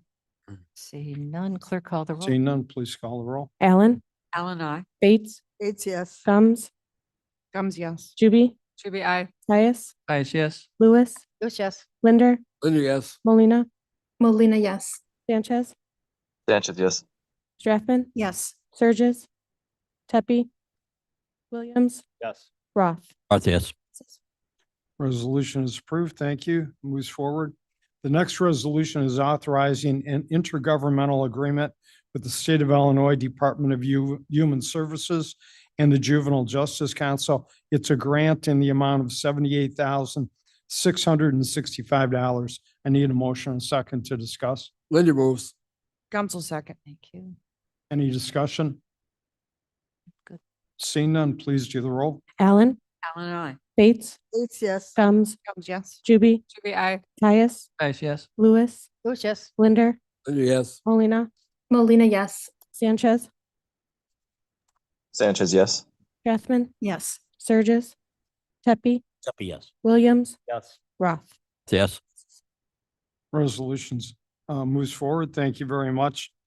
The next four resolutions, three of which I want to group, item E, F, and H. And these are all authorizing intergovernmental agreements with three different counties. Did you Carroll mention County, G as well. G. G is not. We have to do it separately. It's a 2-year agreement instead of 3. So anyhow, those 3 that we're moving together at one time are for Montgomery County for Juvenile Detention Services, Mason County, and for Carroll County. And they're all increasing the daily rate we charge these counties to $225 a day. And these are all 3-year agreements. I need a motion and a second on these. Roth will make a motion. Linder seconds. Any discussion, questions? Mr. Franks? Thank you. I loathe doing this, but you all did a resolution a long time ago asking that everyone run contracts through us before they come before the board. I have been quietly dealing with executive directors and elected officials, reminding them to send stuff to us.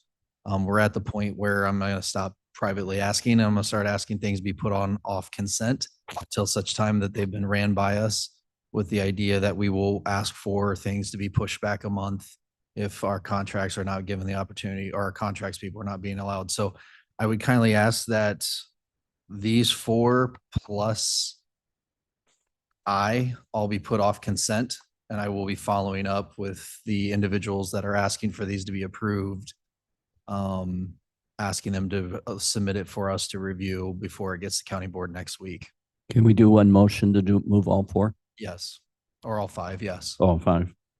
The 5th one is authorizing Aramark for a food service contract extension for the Juvenile Justice Center.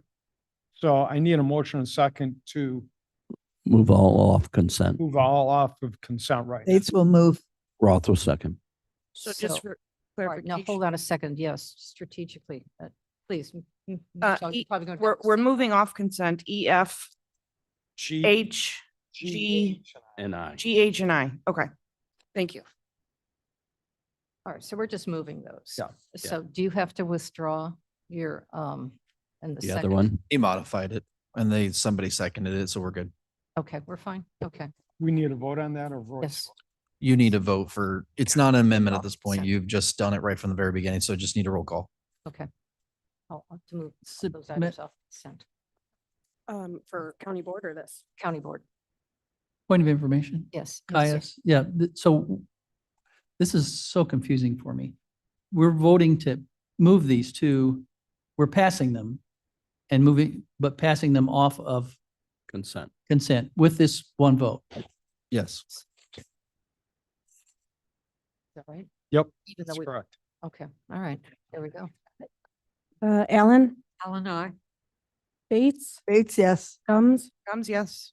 Juby, Juby, I. Caius, Caius, yes. Lewis, Lewis, yes. Linder, Yes. Molina. Molina, yes. Sanchez, Sanchez, yes. Strathman, Yes. Surges, Tepe, Tepe, yes. Williams, Yes. Roth. Roth, yes.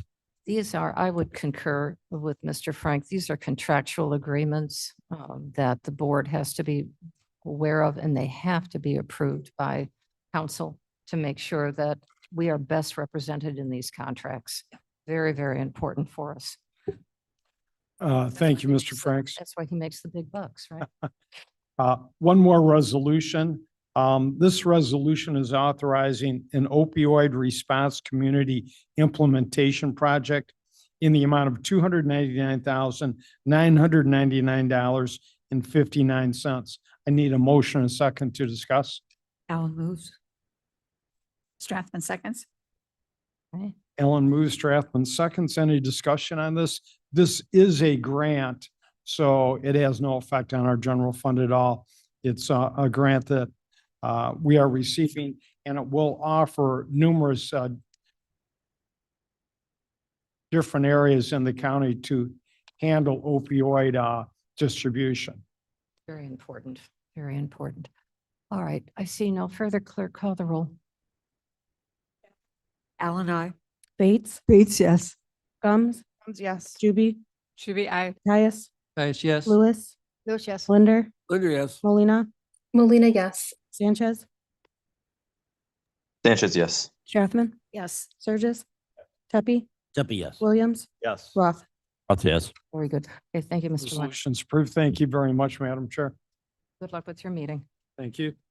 All right, let's go back to the normal agenda then. And Ms. Juby, you've got a couple things on ag. Admin first. Admin first. Admin, Turn the wrong page. Let me go back. He goes on vacation, we forget about him. Let me go. We're just cutting out admin here. Hold on. your pain. Where is my little admin?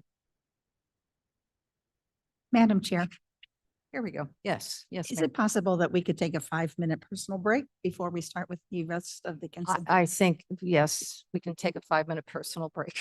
Thank you. Is as needed.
Hi, everybody. Okay, we're back.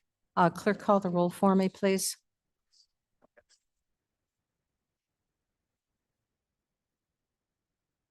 Allen, Allen present. Bates, Here. Erman, Gums, Comes here.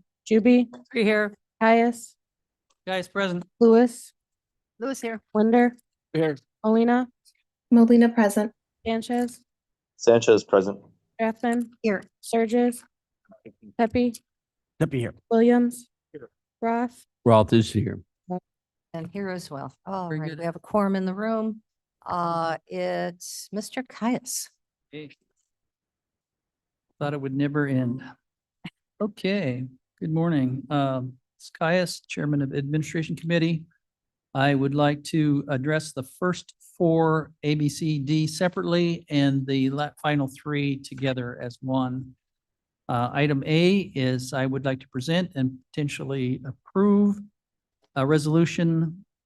I would like to move and potentially approve a resolution authorizing purchase of first aid, emergency medical and athletic trainer supplies and equipment with AED Service American PF Wellness Consultants for the Building Management Department contract number 704-23,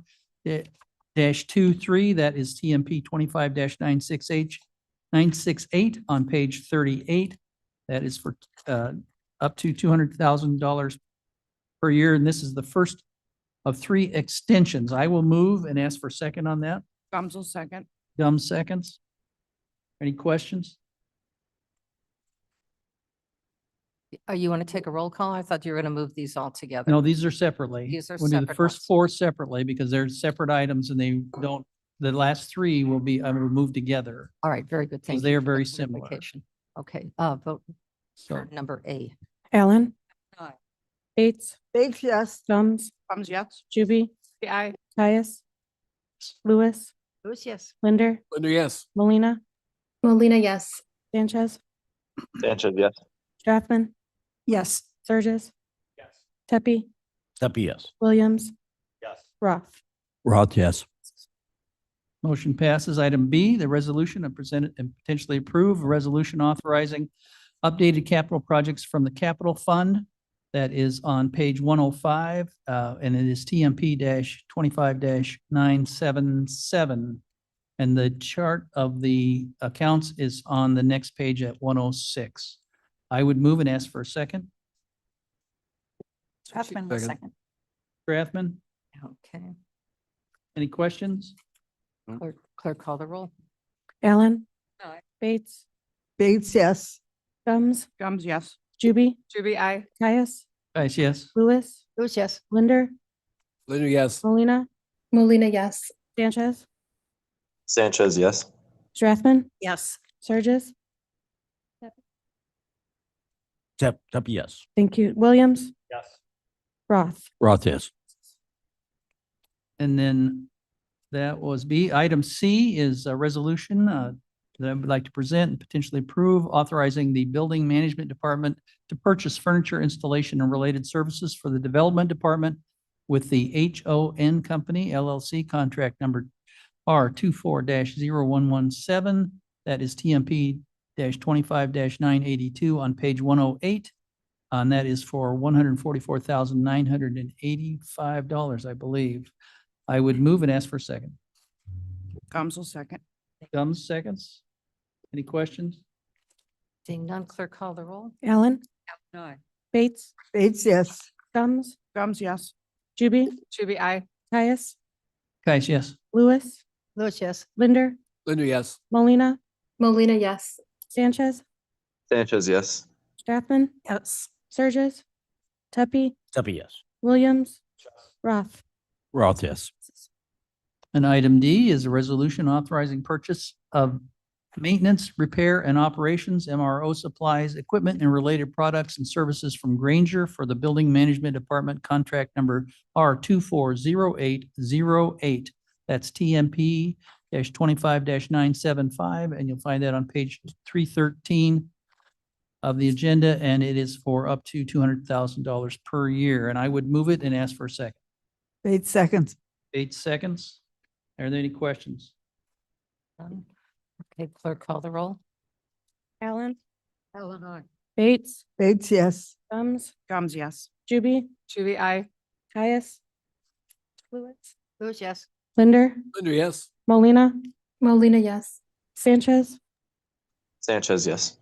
Strathman, Yes. Surges, Tepe, Tapia. Williams, Roth. Roth, yes. Motion passes. Then I would move E, F, and G, and I'll read them and ask for a second on them. E is resolution authorizing a contract extension for the Mill Creek SSA Holiday Lights and Decor Services with It's a Wonderful Light, bid number 22-029. That's TMP 25-981 on page 610 of the agenda for $10,860. F is a resolution authorizing additional funds from the Mill Creek SSA budget for the Mill Creek SSA Landscape Maintenance Services Program. This is related services with Langdon Group. Bid number 24-025-TK. That is TMP 25-980 on page 614 for $200,000 per year.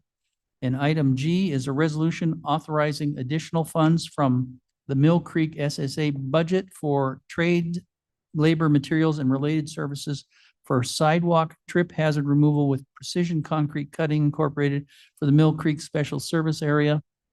And that is TIPS contract number 230100402, and that is RTMP 25-978 on page 617 for $80,000 per year. I move those three, E, F, and G, and ask for a second. Williams, second. Williams seconds.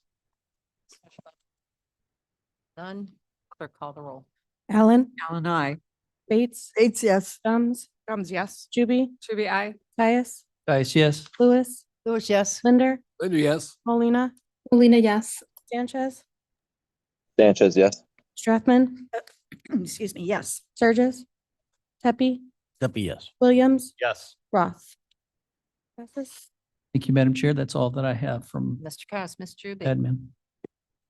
Okay, thank you. I have two items for your consideration. Item A, which is TMP 25-1014, which can be found on page 620, is a resolution asking for an amendment for a deed of agricultural conservation easement for the Evans Farm.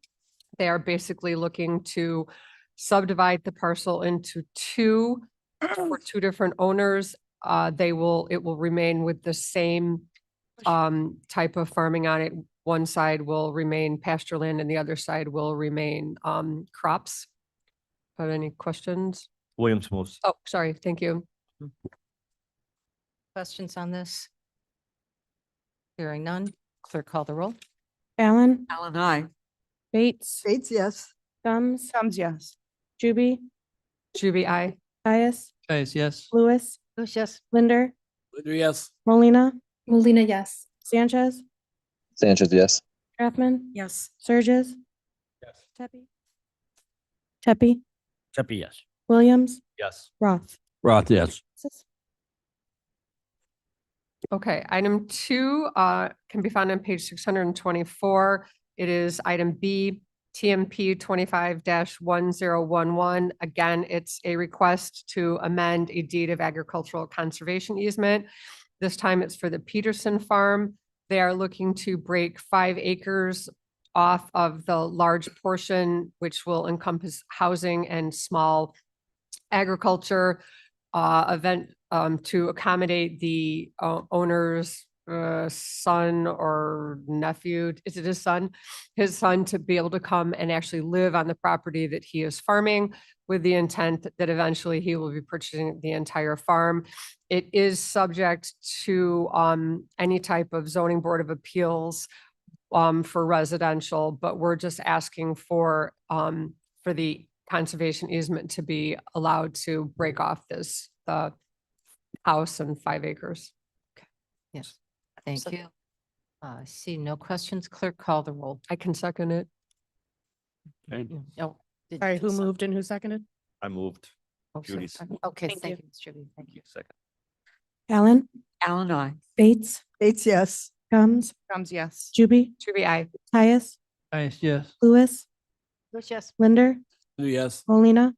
Molina, yes. Sanchez, Sanchez, yes.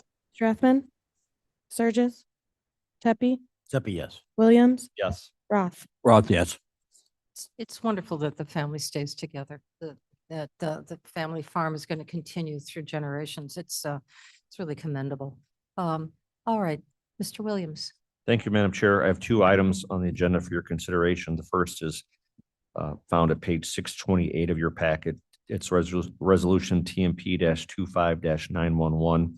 It's a resolution providing for the expansion of a cable television franchise agreement by and between the County of Kane and Comcast of Northern Illinois Incorporated to include the Township of Hampshire. I would ask for a motion and a second. Gums will move. 8 seconds. Is this part of that new bill that was passed to allow the extension of Wi-Fi through I our don't believe network? so. It's expanding our existing franchise agreement to cover unincorporated areas that don't have cable services. All right, very good. Thank you. Any other questions on this? May Yes. I, does this include, like broadband or is Believe this it's, strictly television? Television and internet, but Mr. Van Kerkhoff is here. Certainly, yeah. So our franchise with Comcast and the other cable providers are for cable television, but as you know, a couple decades ago, they began bundling their services. So some of these customers may elect to get cable services from Comcast, and then that would be part of the revenues that we get as part of the franchise agreement. But it also benefit these households because they will have then the same infrastructure would deliver high-speed internet and phone over wireless Okay, service. my husband and I went to a diner, I think it was out in Hampshire, because we heard they had great bratwurst. And the lady who owned the place was on the phone complaining so much about her internet. Either the price was going up or she couldn't get any, that I gave her my card when it was over. So I think this is very much needed. So great. And how was the bratwurst? It was really good. Can bring us any, oh, man. Rhymes. All right, with that, I think we've had enough discussion. Clerk, call the roll. Allen, Allen, aye. Bates, 8 yes. Gums, Gums, yes. Juby, aye. Caius, Yes. Lewis, Lewis, yes. Linder, Yes. Molina, yes. Sanchez, Sanchez, yes. Strathman, Yes. Sturgis, Tepe, Zeppy, yes. Williams, Williams, yes. Roth. Roth, yes. Thank you. The next item for your consideration can be found on page 653 of your packet. It's resolution TMP 25 983, a resolution authorizing the execution of an intergovernmental agreement with the Illinois Housing Development Authority to utilize funding from the Emergency Rental Assistance Program. Mr. Van Kerkhoff handed out a requested change to the resolution, which you all should have. The change is highlighted in red. So we would ask somebody make the motion to approve and then a motion to amend the resolution in accordance with the handout. Caius will move. So it's under the now there be it resolved. Move to amend. Strathman was second. Point of order State the amendment. or point of. I think we need to state what the amendment is. Yes, for- I would Can say we move to adopt. As amended. as amended. But let's read it out loud. So You don't have to just simply say motion to amend pursuant to the attachment handed. That's fine too. If you want to read it out loud, that's fine, but you don't have to. What he said. Less is better. So thank you. We can call the roll, I think. on the- very good. On So the, that would on the be on the amendment. first, well, All right, so we're amending right now. We're amending the request to include the attachment. we're moving As as amended. amended amended. by this document. So we just have one vote then. Yes. I would change my motion, I withdraw my motion to amend and change my motion to Adopt as pass amended. this as it is amended on this document that has been presented to us. All right. And Strathman will do the same. Okay. Excellent. All right, all clear. Clerk, call the roll. I just have Oh, a. wait a minute, hold on a second. It's not a question, it's a statement. So, when Mr. Van Kerkhoff, handed this to us, the property that this is gonna go towards is actually, 552nd Avenue in Aurora. which for those of you that are familiar with it, this is the old St. Paul's school property right next to Waldo Middle School. Last week when we were with Joe Jackson from Hesed House, this is the property that Hesed House and AID and the financial group are all going to be in partner with. This is really, really exciting and so happy that this is going through. And they will keep the bowling alley in the basement. My entire life there. See? And how Rescued. Your whole life? No. Yes, You- that I says was a in the lot. basement. It says a lot. Could you let everybody know how many units are going to be? It's going to be 20 and they're all for low income. There'll be people that are directly I must have. placed there through either Hesed House or AID, people with some sort of disabilities. And then the financial group is going to partner with it too to make sure that these people have other services to So help there'll be them stay. wraparound So, services. yeah, Including bowling. yes. And they're keeping the building the way it is. It would have been cheaper to demolish it and start over, but it's got a presence that's been in the community for a long time. And Nice. Plus a bowling alley. and the bowling alley too, yes. And so it's gonna be very good in the neighborhood. So everybody's very excited about this one. Wonderful, wonderful. All right, so you have a little bit more background on this. I think we're ready to call the roll. Just takes the D off. Allen, Alan, I thank you. Bates, yes. Gums, Yes. Juby, Juby, I. Caius, You vote aye. Lewis, Louis, yes. Linder, Yes. Molina. Molina, yes. Sanchez, yes. Strathman, Yes. Burgess, Tepe, Yes. Williams, Yes. Roth. Okay, Roth, very yes. Okay, thank you. Thank you, Mr. Williams. And Mr. Williams has to leave. He has another appointment. We've already completed finance. Yeah. So now we're on to Ms. Strathman with public health. Thank you, Madam Chair.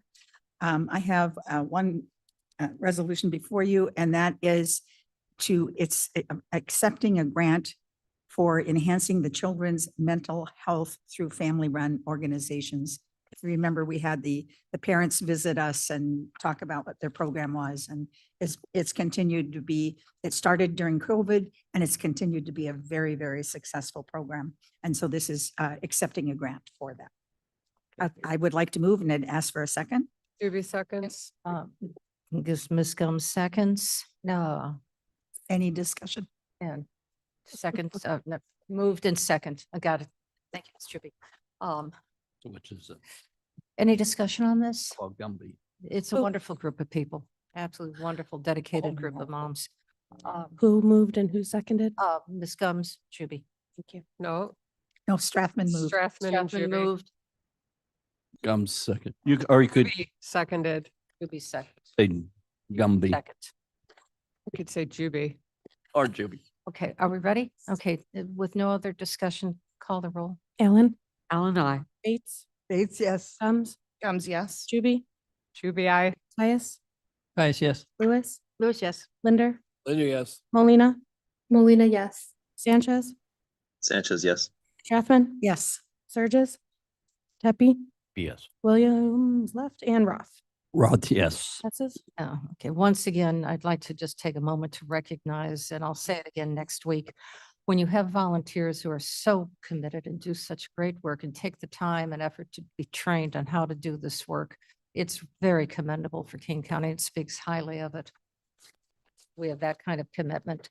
All righty. Mr. Sanchez, you're on deck. Jared? He was just there. He's right there. He was just there. You are muted, Mr. Sanchez. There he I goes. thought I was unmuted. My apologies, and my screen was getting weird.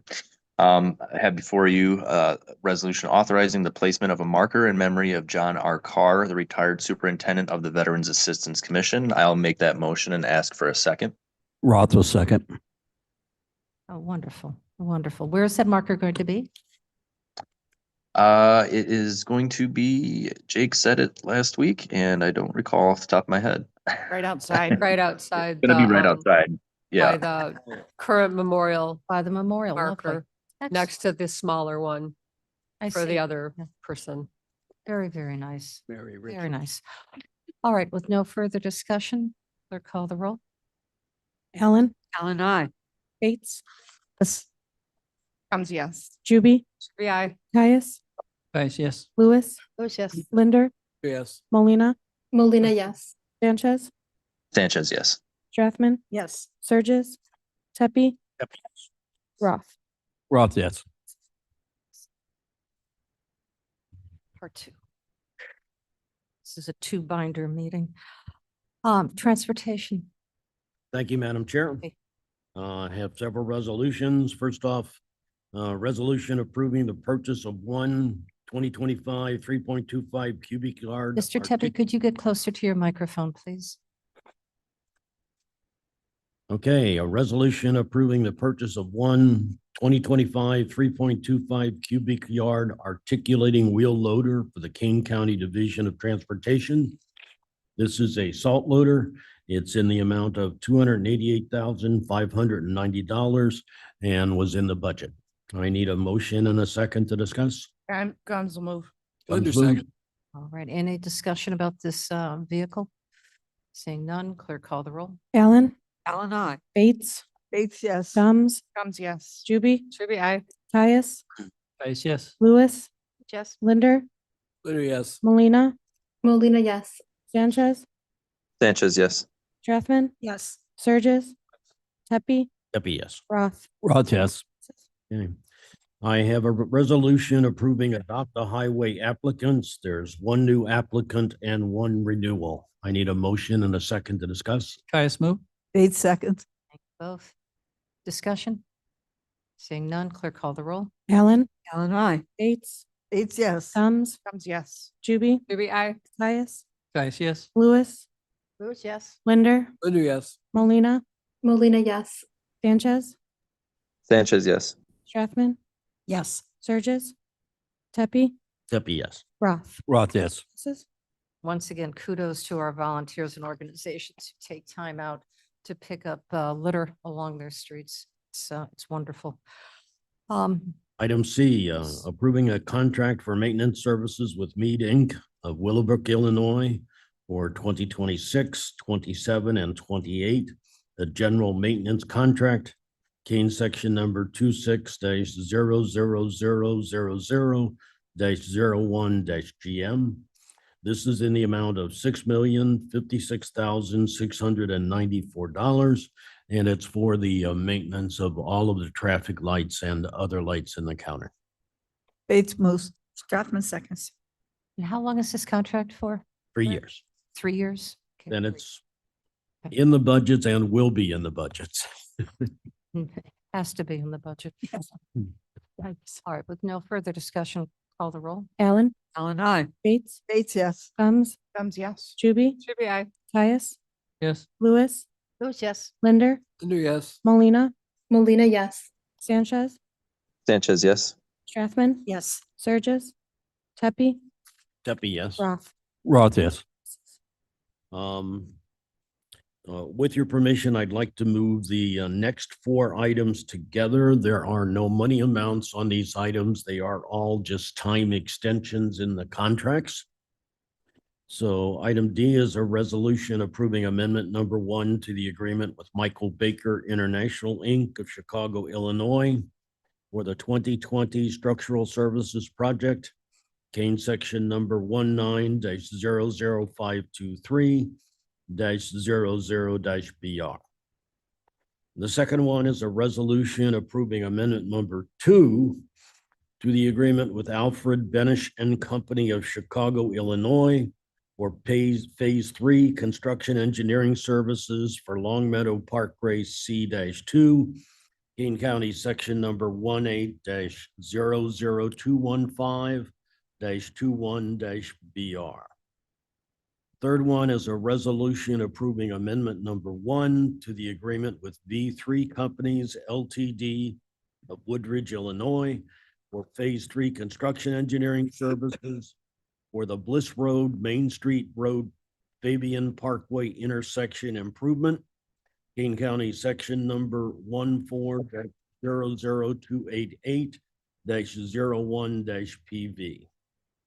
The fourth one is a resolution authorizing the acquisition of real property for Randall Road at Hops Road intersection and CNRR grade separation improvement project, Kane County, section number 19-00511-00-CH. Again, these are all for just time extensions on the existing agreements. Caius moves. Gums will second. Thank you. Yes, yes, ma'am. Do any of these require rebidding? Art? Do any of these extensions require a rebidding of the project? No, they're just extensions of time. Oh, okay. All right, any other questions? Saying none, we'll call the roll, and this is again on C, D, E, F, G. Is that accurate? It's D, E, F, G. E, right? F, G. D, E, F, G. D, E, F, G, okay. Allen, Alan, I. Bates, Bates, yes. Gums, Yes. Juby, Should be I. Caius, Caius, yes. Lewis, Lewis, yes. Linder, Yes. Molina, Molina, yes. Sanchez, Sanchez, yes. Strathman, Yes. Surges, Tepe, Tepe, yes. Roth. Roth, yes. Item H is a resolution amending resolution 25-066, authorizing acquisition of real property for Randall Road at Big Timber Intersection Improvement Project, Kane County, section number 19-00369-01-CH. This is to correct multiple errors in the legal description of the properties. Second. I will second. Thank you. We've been working on this project for a long time and we are doing, this is the continued acquisition of. Microphone, property please. and Continued acquisition of property. Is that accurate? And then the engineering study has already been completed. I believe so, but I believe this is just to correct the description, the errors in the legal descriptions. Okay, all right, of the property, Correct. of the acquisitions, yes, okay. Okay, very good. Any other questions? Clerk, call the roll. Allen, Alan, I.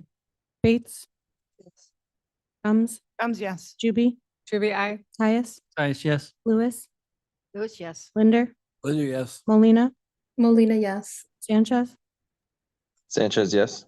Strathman, Yes. Surges, Tepe, Tepe, yes. Roth. Passes. Okay, and the last item is a resolution approving the acquisition of real property for Doberman Road Extension, parcel number 1N20009, Kane County, section number 15-00277-01-BR. This is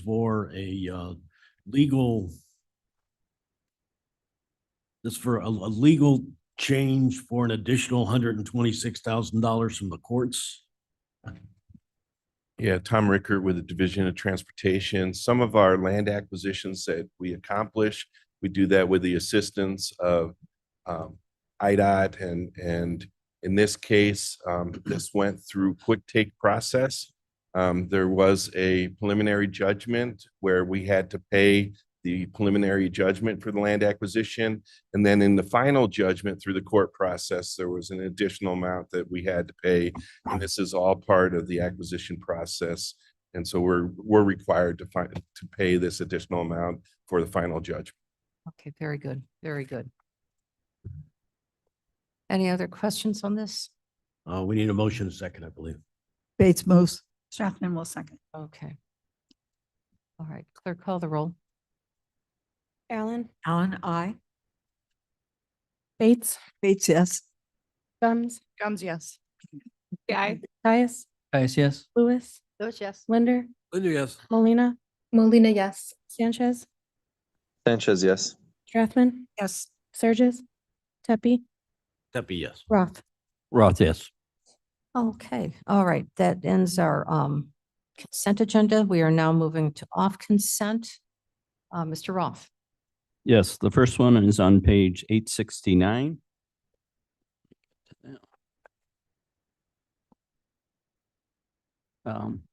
Resolution number TMP -25-1003, a reimbursement expense voucher in the total amount of $472.20 for my esteemed colleague to the right, Ms. Lewis. Gums will move. Okay. That'd be a Second. second. Okay, thank you. Tepe seconds. Any questions on this? Hearing none, clerk call the roll. Allen, Allen, I. Bates, Should I abstain? Yes. No. Is it yours? No, it's not it was my yours. hotel. But it was shared, but was not your expense. It's not Any your money out of it, expense. are you? Bates, yes. That was. Gums, Yes. Juby, Shuby, I. Caius, Lewis is buying. Yes. Lewis, Abstain. Yes. Molina, Molina, yes. Sanchez, Sanchez, yes. Strathman, Yes. Surges, Tepe, That'd be yes. Roth. Roth, yes. Next one is on page 884. Resolution number TMP 25 1061. Appreciation and acceptance of an artwork donation. Gums will move. Okay. Allen, second. It Okay. is, Um, the artwork, if you have not seen it, which you probably haven't, it's up in the office adjacent to Julie Mann. It is beautiful depiction of the bridges of King County. So instead Write of a the book bridge, about it's that. not a romantic story about the bridges of Madison County with Robert Redford. But the bridges, they're old paintings. They came from the Elgin History Museum. And he is donating to us. The artist will be here next week. You'll get a chance to meet him. We are working with admin right now to find a appropriate location where they need to be hung. We don't have a lot of wall space here in the county. But we're going to make sure where they're placed, they can be, his only request is that they be present for the public eye. So we're going to try to do our absolute best to make that happen. Right over there in the corner. Hmm? Right over there in the corner. Not too far away. But, Yes. Madam Chair Tepe here, I just want to note the assistance in particular of the Elgin Historical Society in suggesting this, and the work of Miss Mann in contacting, the artist and the appreciation. These are really beautiful artworks of various places around Kane County. And they belong in a place where they can be viewed by a lot of people. Okay, thank you. Absolutely. All right, with no other questions, clerk call the roll, please. Allen, Allen, I. Bates, Bates, yes. Gums, Juby, Shuby, I. Caius, Dice, yes. Lewis, Yes. Linder, Yes. Molina, Molina, yes. Sanchez, Sanchez, yes. Strathman, Yes. Surges, Tepe, That'd be yes. Roth. Roth, yes. Okay. The next resolution C is on page 886. And it's resolution number TMP 25 1047, approving an intergovernment agreement with the state of Illinois for Phase 3 construction for Randall Road at Illinois Route 72 improvement, Kane County, section number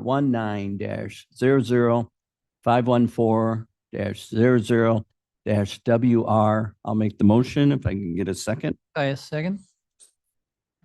Yes, that's fine. Caius, second, and Surges first. Motion. Sorry. Gentlemen, tell me how excited you are about this.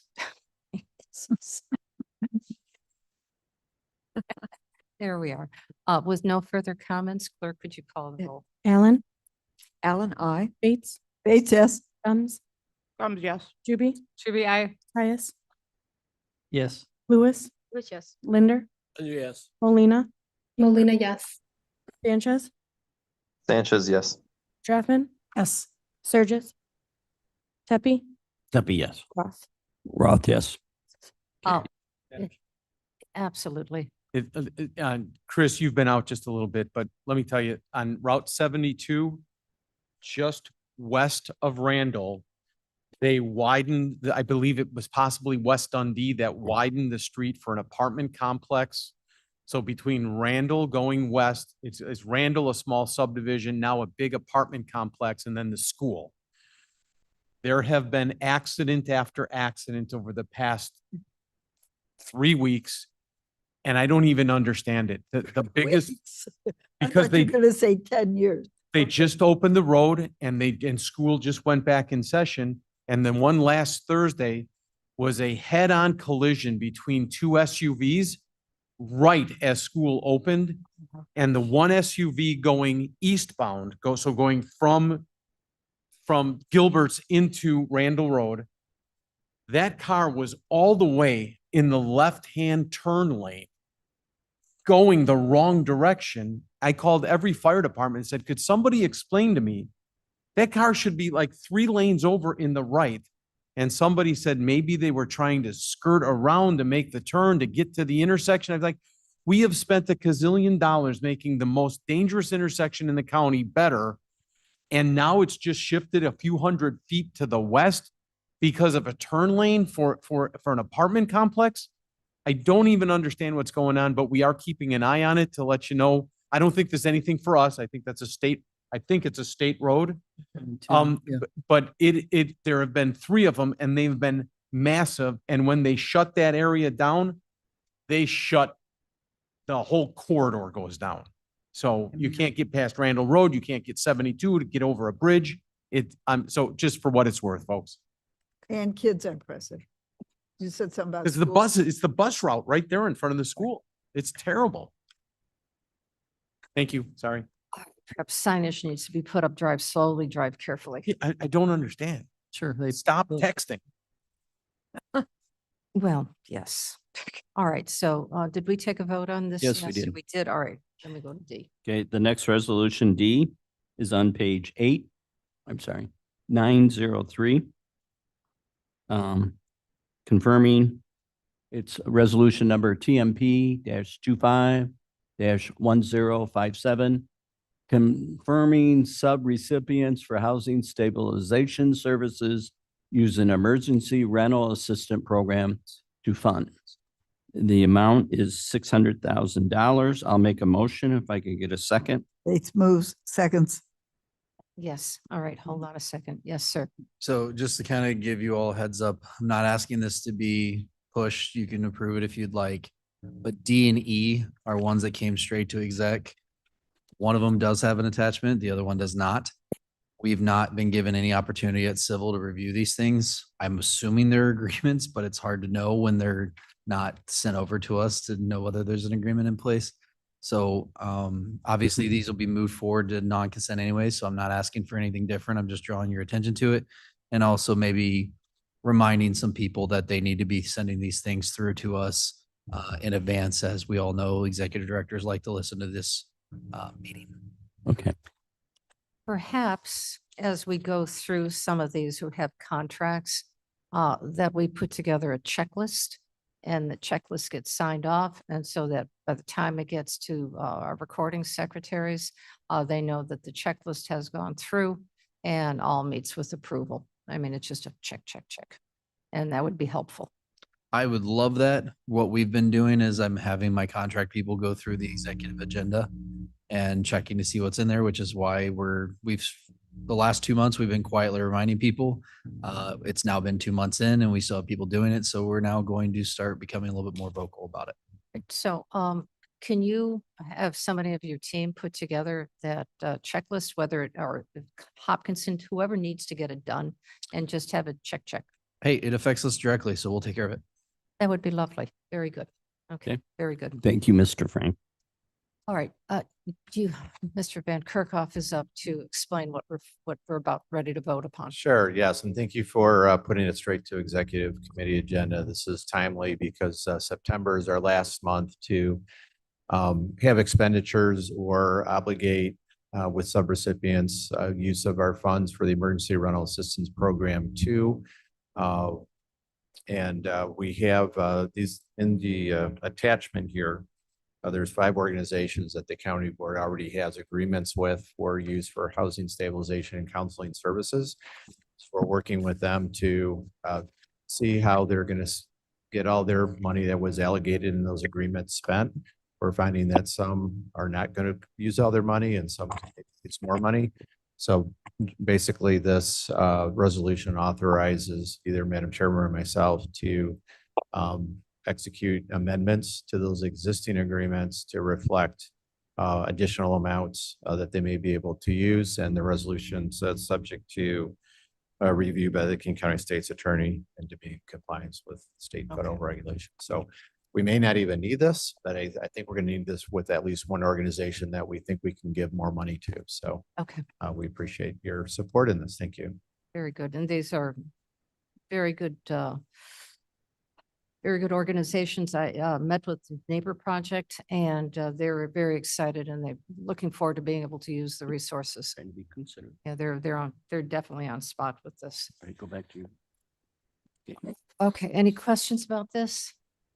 Hearing none, clerk call the roll. Allen, Allen, I. Bates, Yes. Thomas, Yes. Juby, Truby, I. Caius, Yes. Lewis, Lewis, yes. Linder, Linder, yes. Molina, Molina, yes. Sanchez, Sanchez, yes.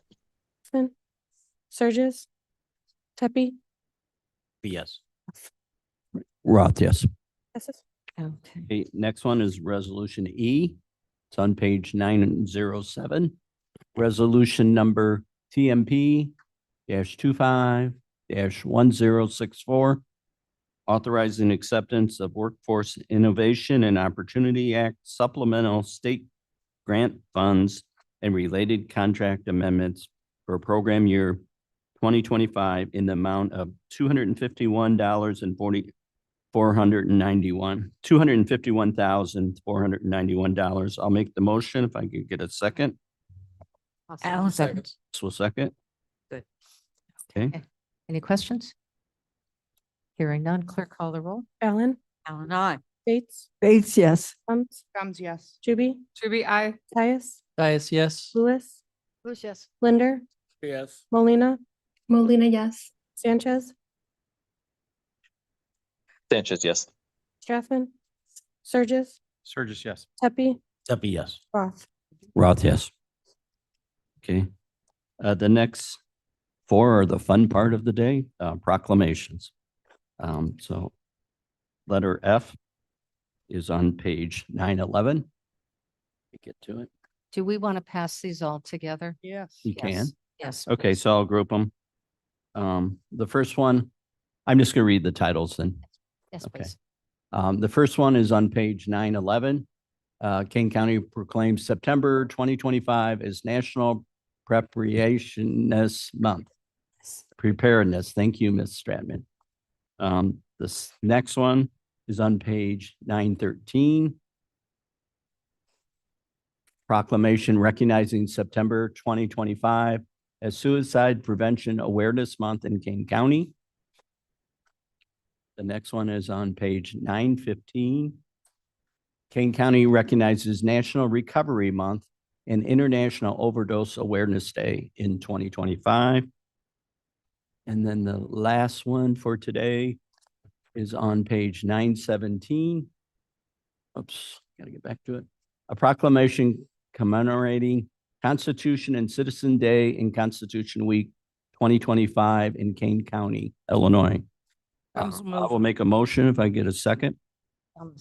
Second. Second, any discussion on these proclamations? Yeah, the last one, I had left a flyer in everyone's mailbox regarding Constitution Day. This is the 6th anniversary of the AMVETS putting it on in St. Charles. The back of the flyer, they have 3 events. The last event on September 17th at 6 a.m. or 6 p.m. is happening at the St. Charles Motorcycle Museum. And I challenge everyone on the board, see if you can beat the winning team from last year, which happens to be Mr. Roth. All right. All right. The gauntlet has been thrown down.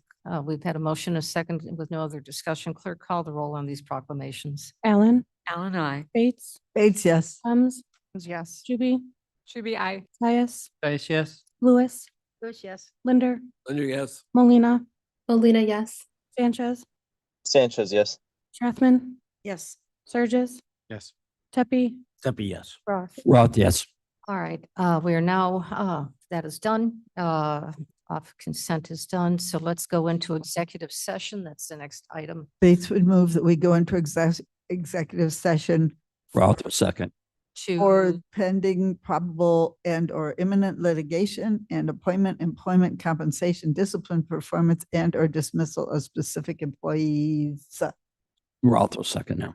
second clerk call. Sure. Yes. Searches. You won't let us take the roll? No, I do have one thing that I'll be adding, and I would like Mr. Van Kerkhoff available, but he texted me and said he had to run upstairs really quick. So Mark, if you're listening, I think we're going into executive session, so.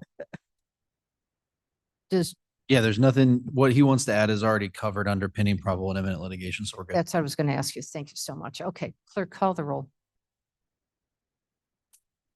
Aye. Bates, Bates, yes. Gums, Gums, yes. Juby, Juby, I.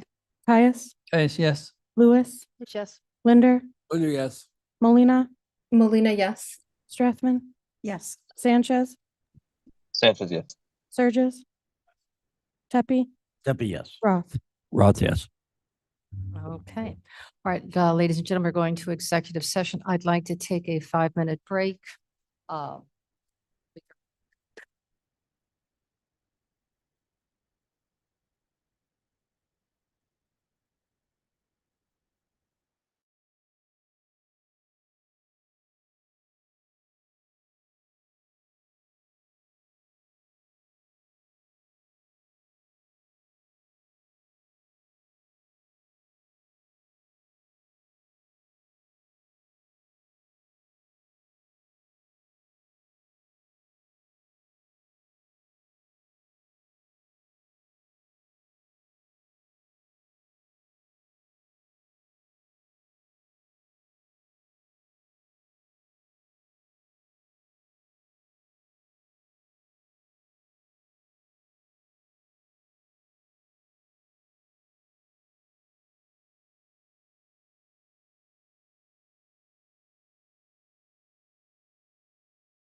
Williams, Roth, Roth is here.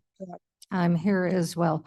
All right, may I please have a motion, a second, authorizing IMRF benefit protection leave? Gums will move. Thank you, Ms. Gomes. Thank you.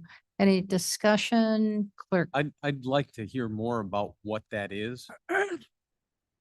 And was told that Mr. Frank would be spearheading that. Frank, are you going to speak on this? This, I believe, is this is the thing we talked about in closed session. Yeah, no, we don't need to hear anymore. Okay. This is All right, the first thing we talked Okay. about. all right.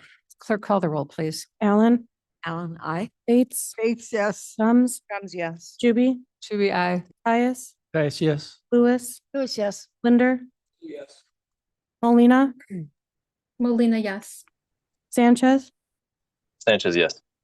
Strathman, Yes. Surges, Yes. Tepe, Tepe, yes. Roth. Roth, yes. Okay, very good. I'll just have one thing I would like to share with the executive committee, just so you're aware.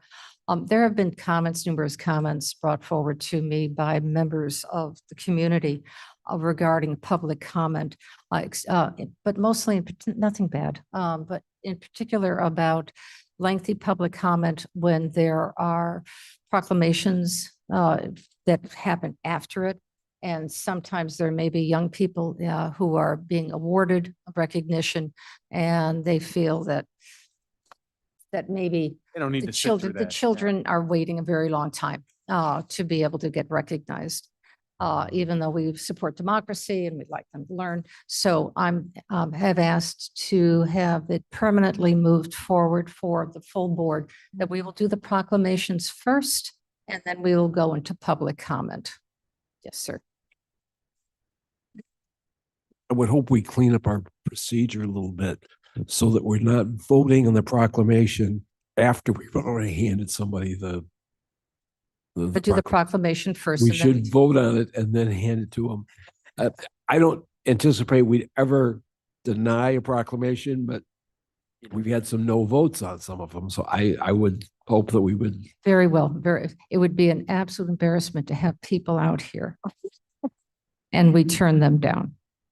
I don't want to be in that meeting. Don't think that'll ever happen, but it's. Vote on a prior meeting?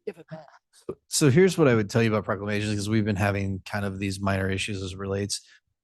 Procedurally, I think you have to. I think you have to vote on it ahead of time.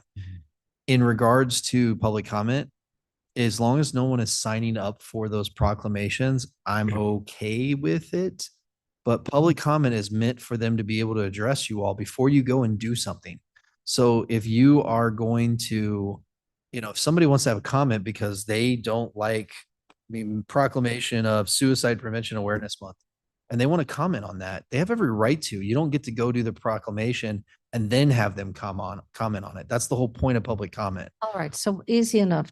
What we can do, sir, is, and I see Michelle, is that when I get the list of public comment, if no one, there's oftentimes unknown, sometimes it's budget, but I can ask very clearly before we go into proclamations or a public comment, does anyone want to specifically address a proclamation? Yes, If and I think that's the case, then I can bring them up. I would also specifically name the proclamation so that people. New if- draft language for her to read. I mean, literally what she just said, and then just read the three proclamations so that anybody in the crowd can decide whether or not they want to, because sometimes they might change their mind.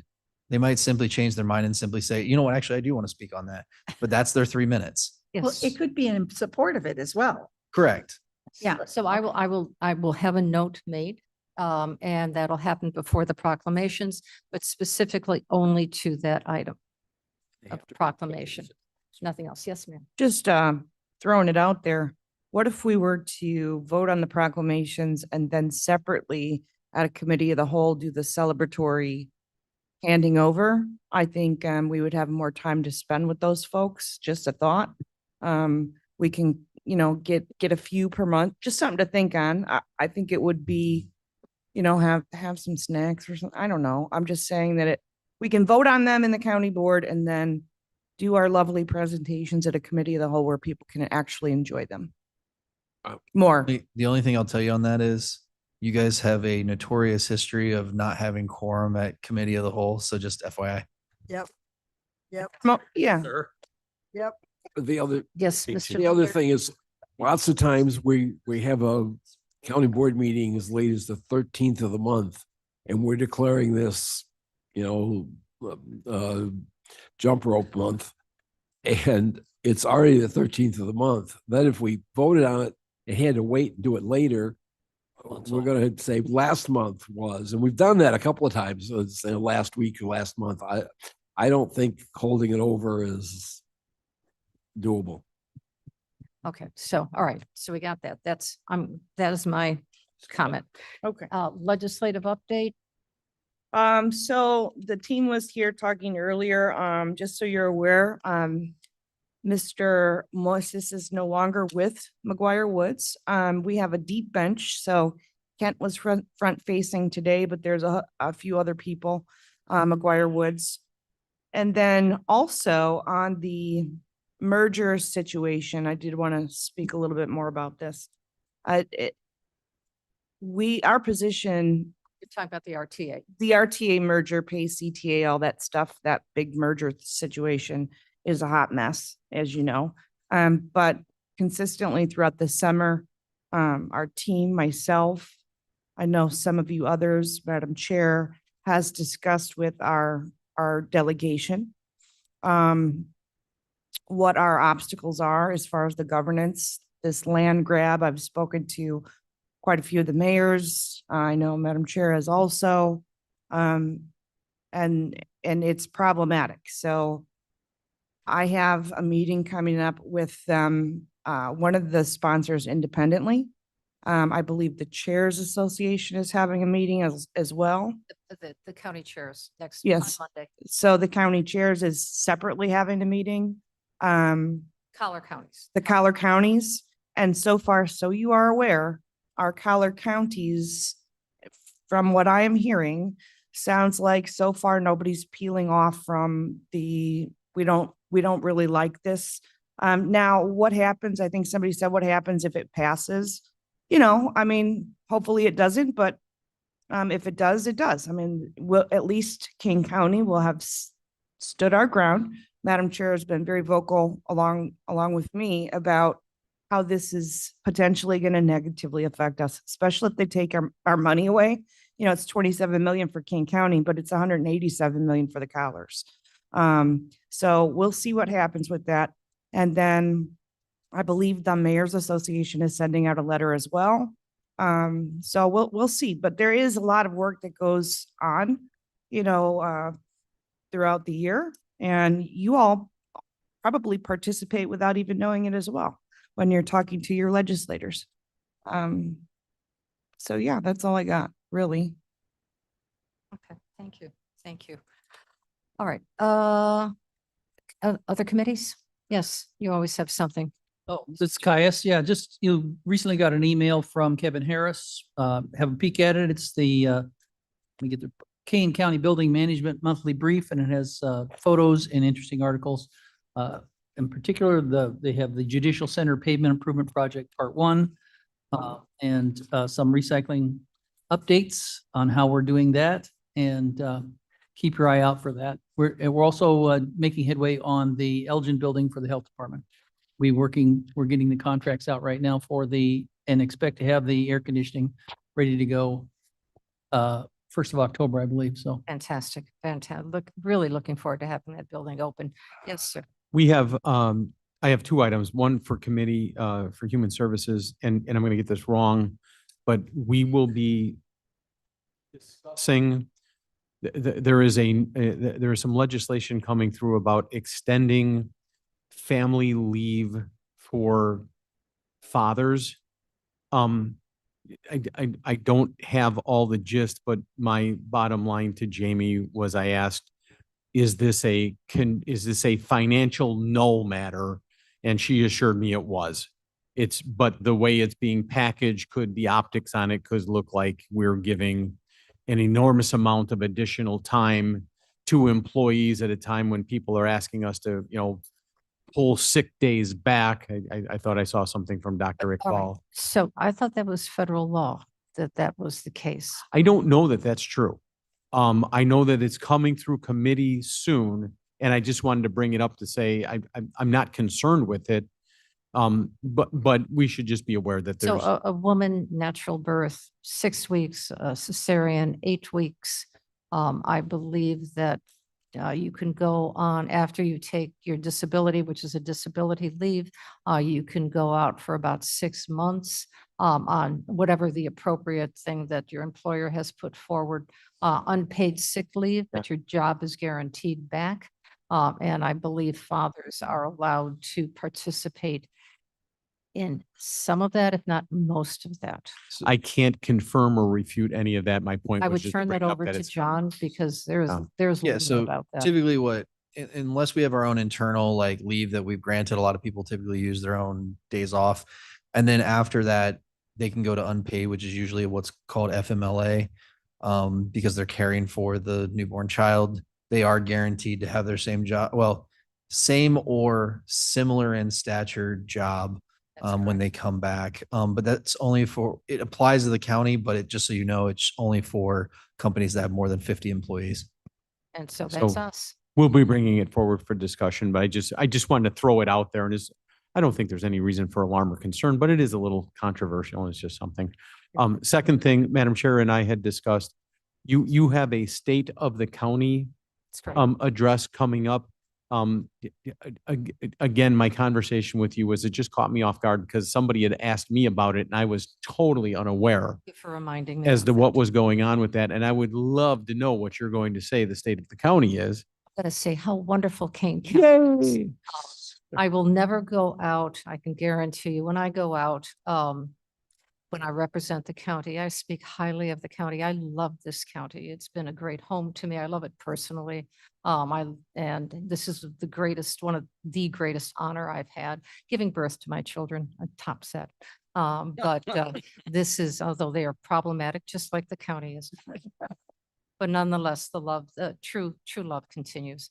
So I will highlight the accomplishments we have done. I will address our economics, the financial issues. I want to get that off straight, but I will do it in a forthright manner to say we are working on it. And frankly, I think the county has no debt.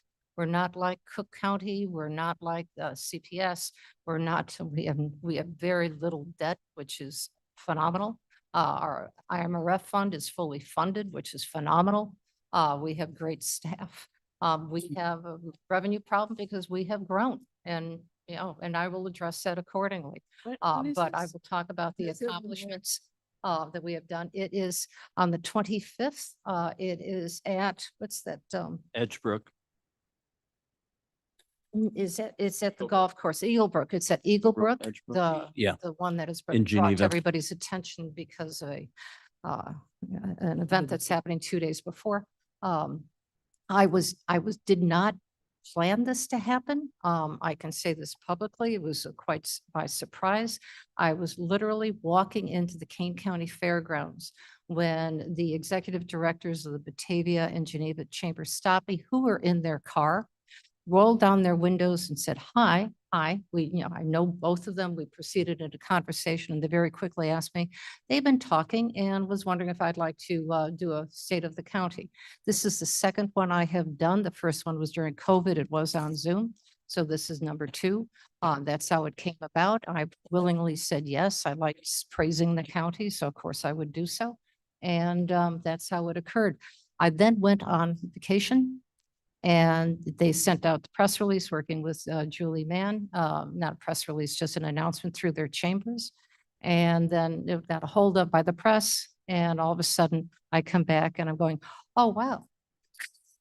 So that's how it came Madam Chair, about. we just don't want to find, I mean, you represent us. I just don't want to find about that from Facebook. I'd rather you put it out there and sure. saying, hey, by the way, this is coming up. And this is, and I perhaps. And I say that with the most admiration possible. Oh, absolutely. And you have to, this seems like I have a speaking engagement tomorrow. I have another speaking engagement in a couple other weeks. This is another one of the speaking engagements that are happening. So I say, wow, this is a serious one and one that I take very seriously, but it's one of the duties I have. So it's not, it's like morning it's 7:30 in the morning. And it's $50 cost to get in. Unless you're a Unless you're member of the chamber, and right, that is then it's $35.